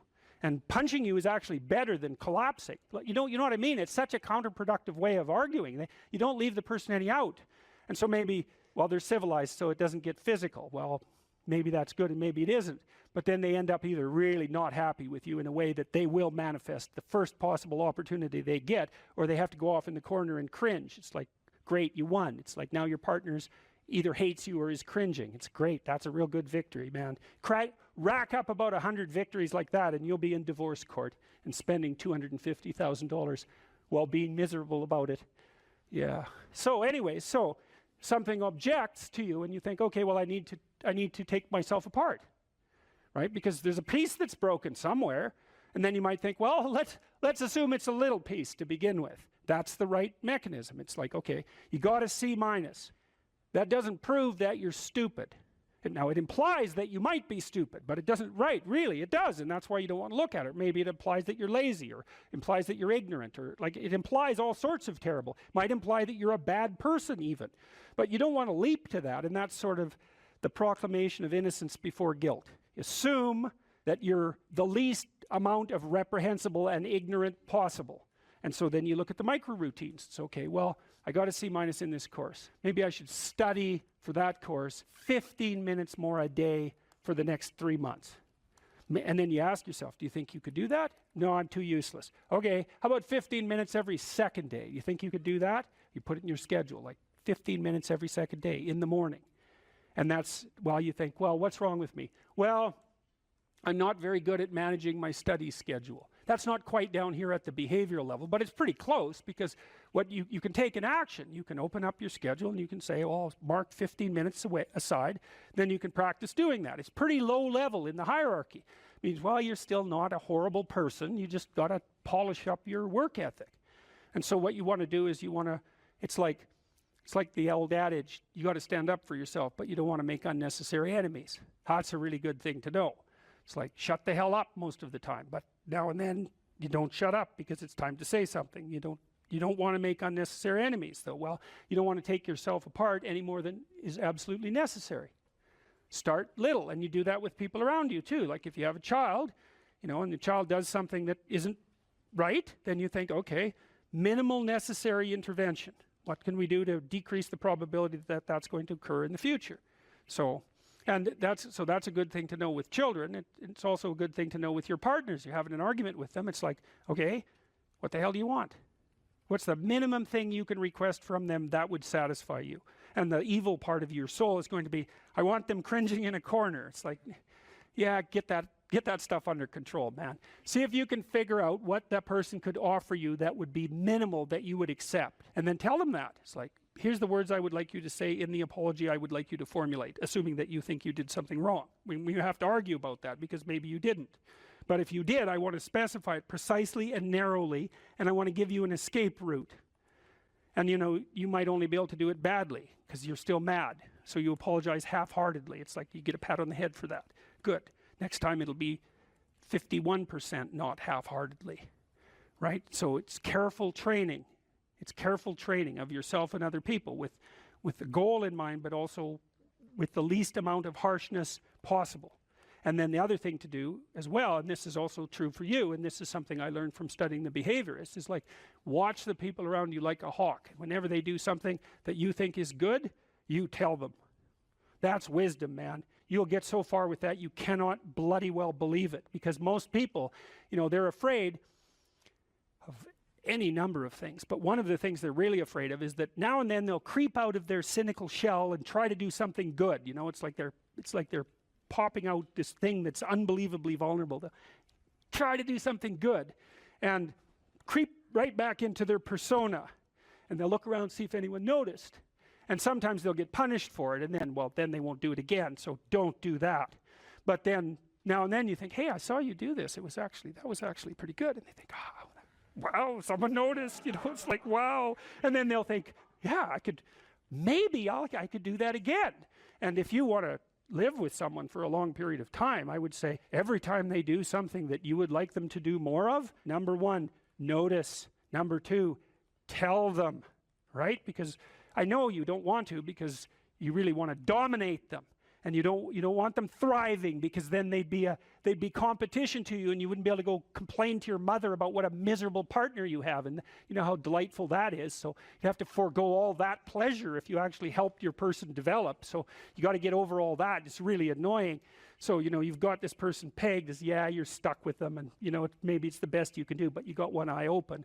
And then every time they do something good, you don't want to notice, because if that elevated them a little bit, you wouldn't be able to feel so resentful and miserable and keep your eye open for the next possible affair. And that is what people are like.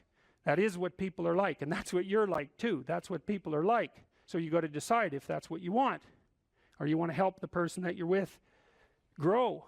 Now it's dangerous because they might outshine you. Well, good. Then you have someone to compare yourself to. That'd be a good deal. It's really rough with kids, because parents will stop their children from succeeding beyond them. They get jealous, and then they'll put them down. And then they have kids that do not like them, and they'll pay for it.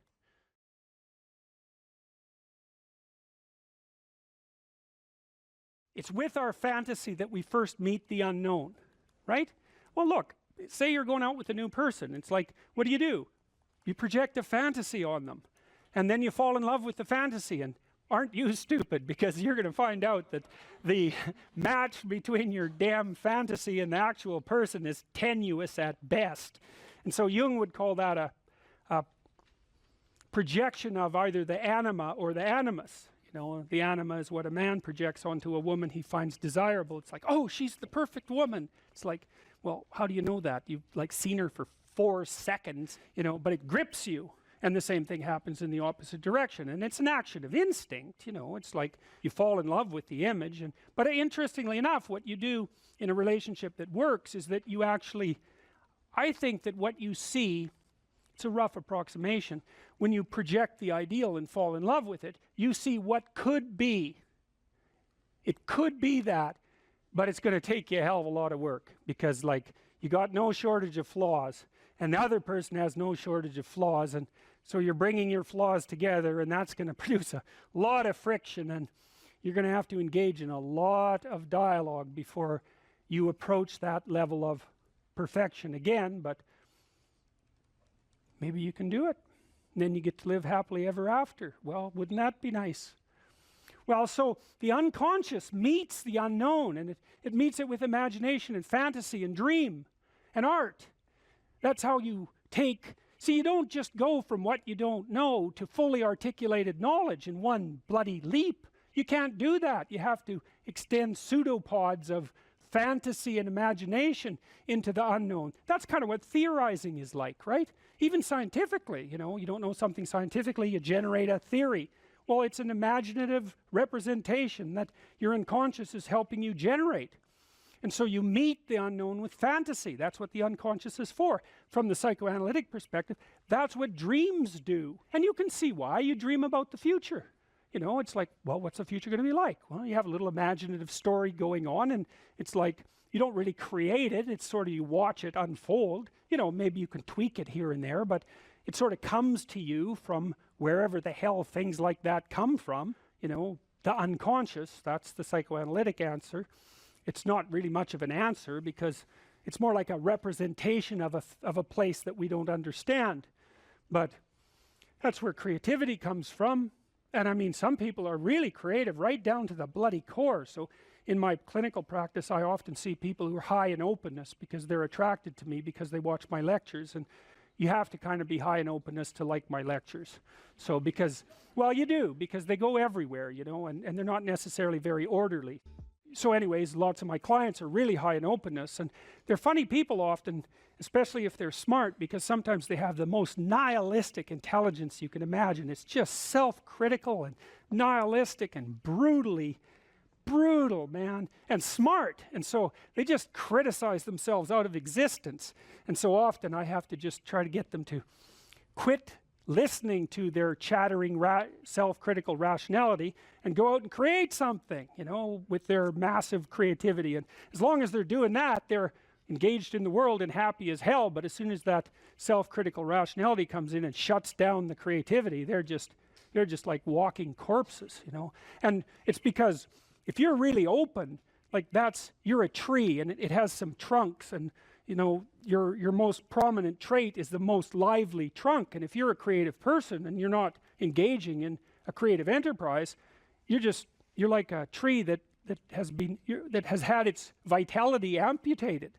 And so this is not trivial. This is deeply, deeply, deeply rooted in your biology. And those are people often who have like dream lives you just can't believe. I have one client, he has like 4 spectacular dreams a week, and most of the time we just spend discussing them. I mean, God.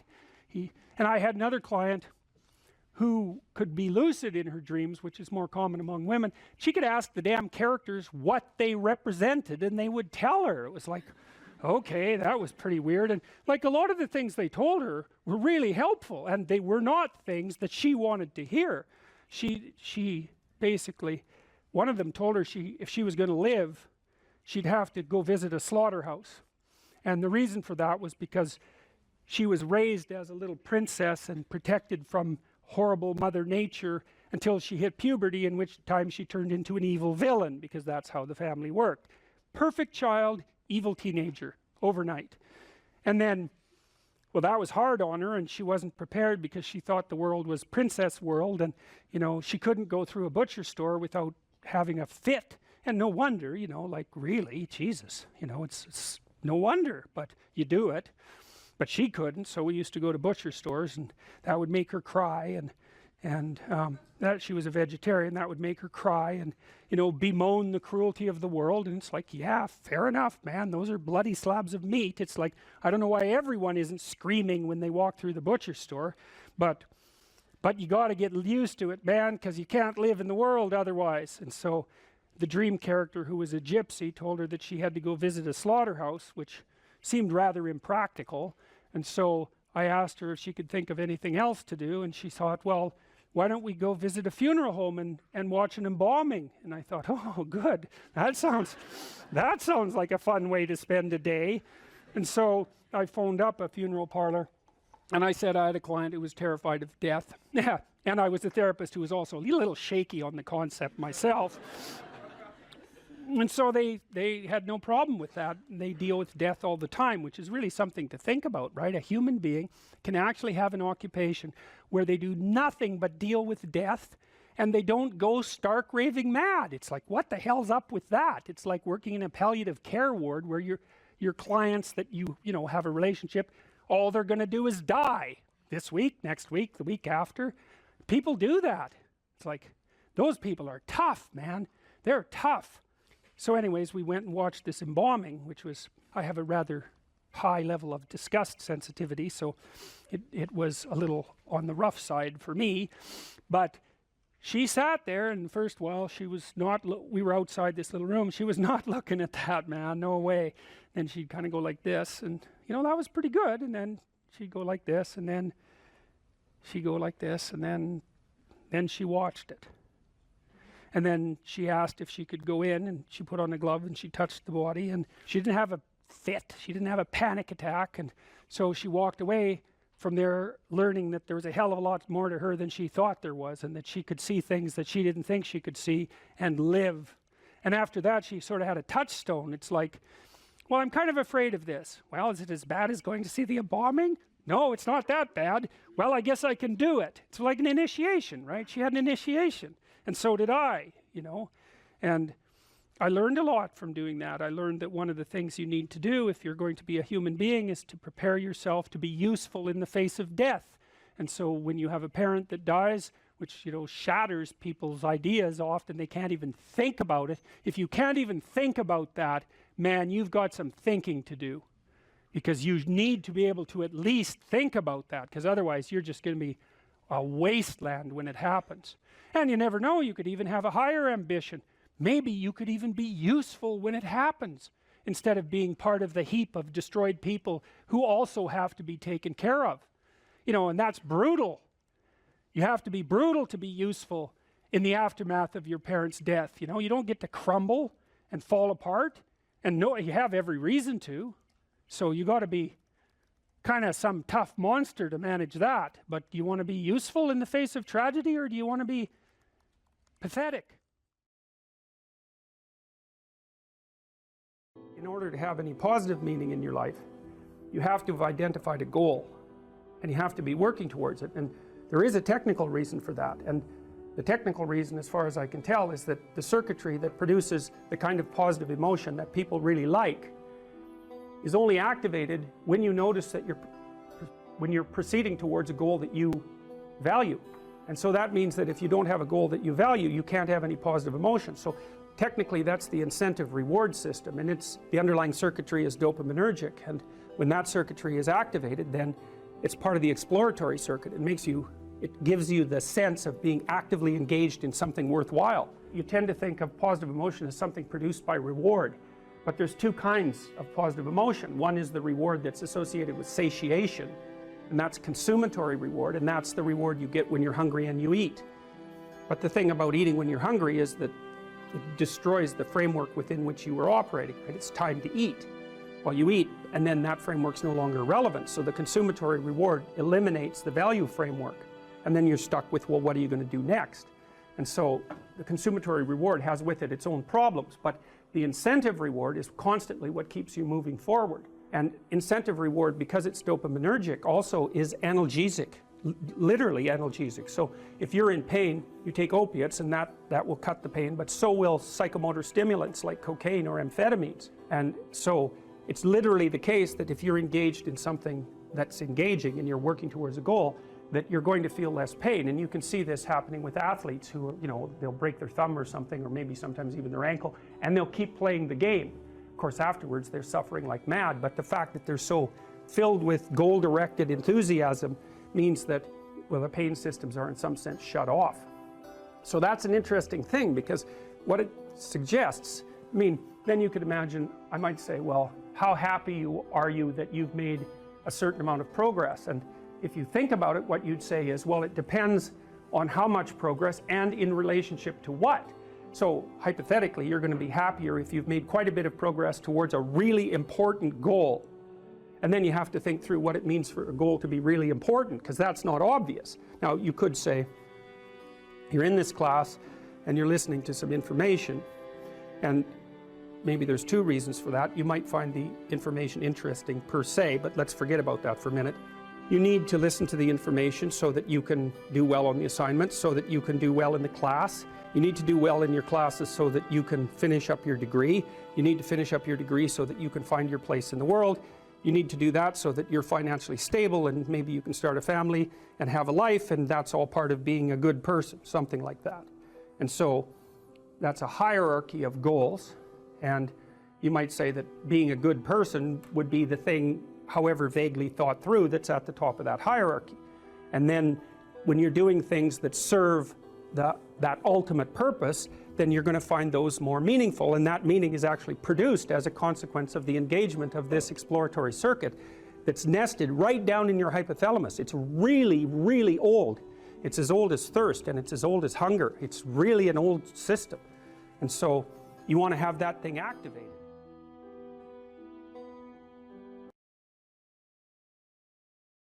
Someone who is incapable of cruelty is a higher moral being than someone who is capable of cruelty. And I would say, and this follows Jung as well, that that's incorrect, and it's dangerously incorrect, because if you are not capable of cruelty, you are absolutely a victim to anyone who is. And so part of the reason that people go watch anti-heroes and villains is because there's a part of them crying out for the incorporation of the monster within them, which is what gives them strength of character and self-respect, because it's impossible to respect yourself until you grow teeth. And if you grow teeth, then you realize that you're somewhat dangerous, or maybe somewhat seriously dangerous, and then you might be more willing to demand that you treat yourself with respect and other people do the same thing. And so that doesn't mean that being cruel is better than not being cruel. What it means is that being able to be cruel and then not being cruel is better than not being able to be cruel. Because in the first case, you're nothing but weak and naive. And in the second case, you're dangerous, but you have it under control. And you know, a lot of martial arts concentrate on exactly that as part of their philosophy of training. It's like, we're not training you to fight. We're training you to be peaceful and awake and avoid fights. But if you happen to have to get in one, and I guess the philosophy also is that if you're competent at fighting, that actually decreases the probability that you're going to have to fight, because when someone pushes you, you'll be able to respond with confidence, and with any luck, and this is certainly the case with bullies, with any luck, a reasonable show of confidence, which is very much equivalent to a show of dominance, is going to be enough to make the bully back off. And so the strength that you develop in your monstrousness is actually the best guarantee of peace. And that's partly why Jung believed that it was necessary for people to integrate their shadow.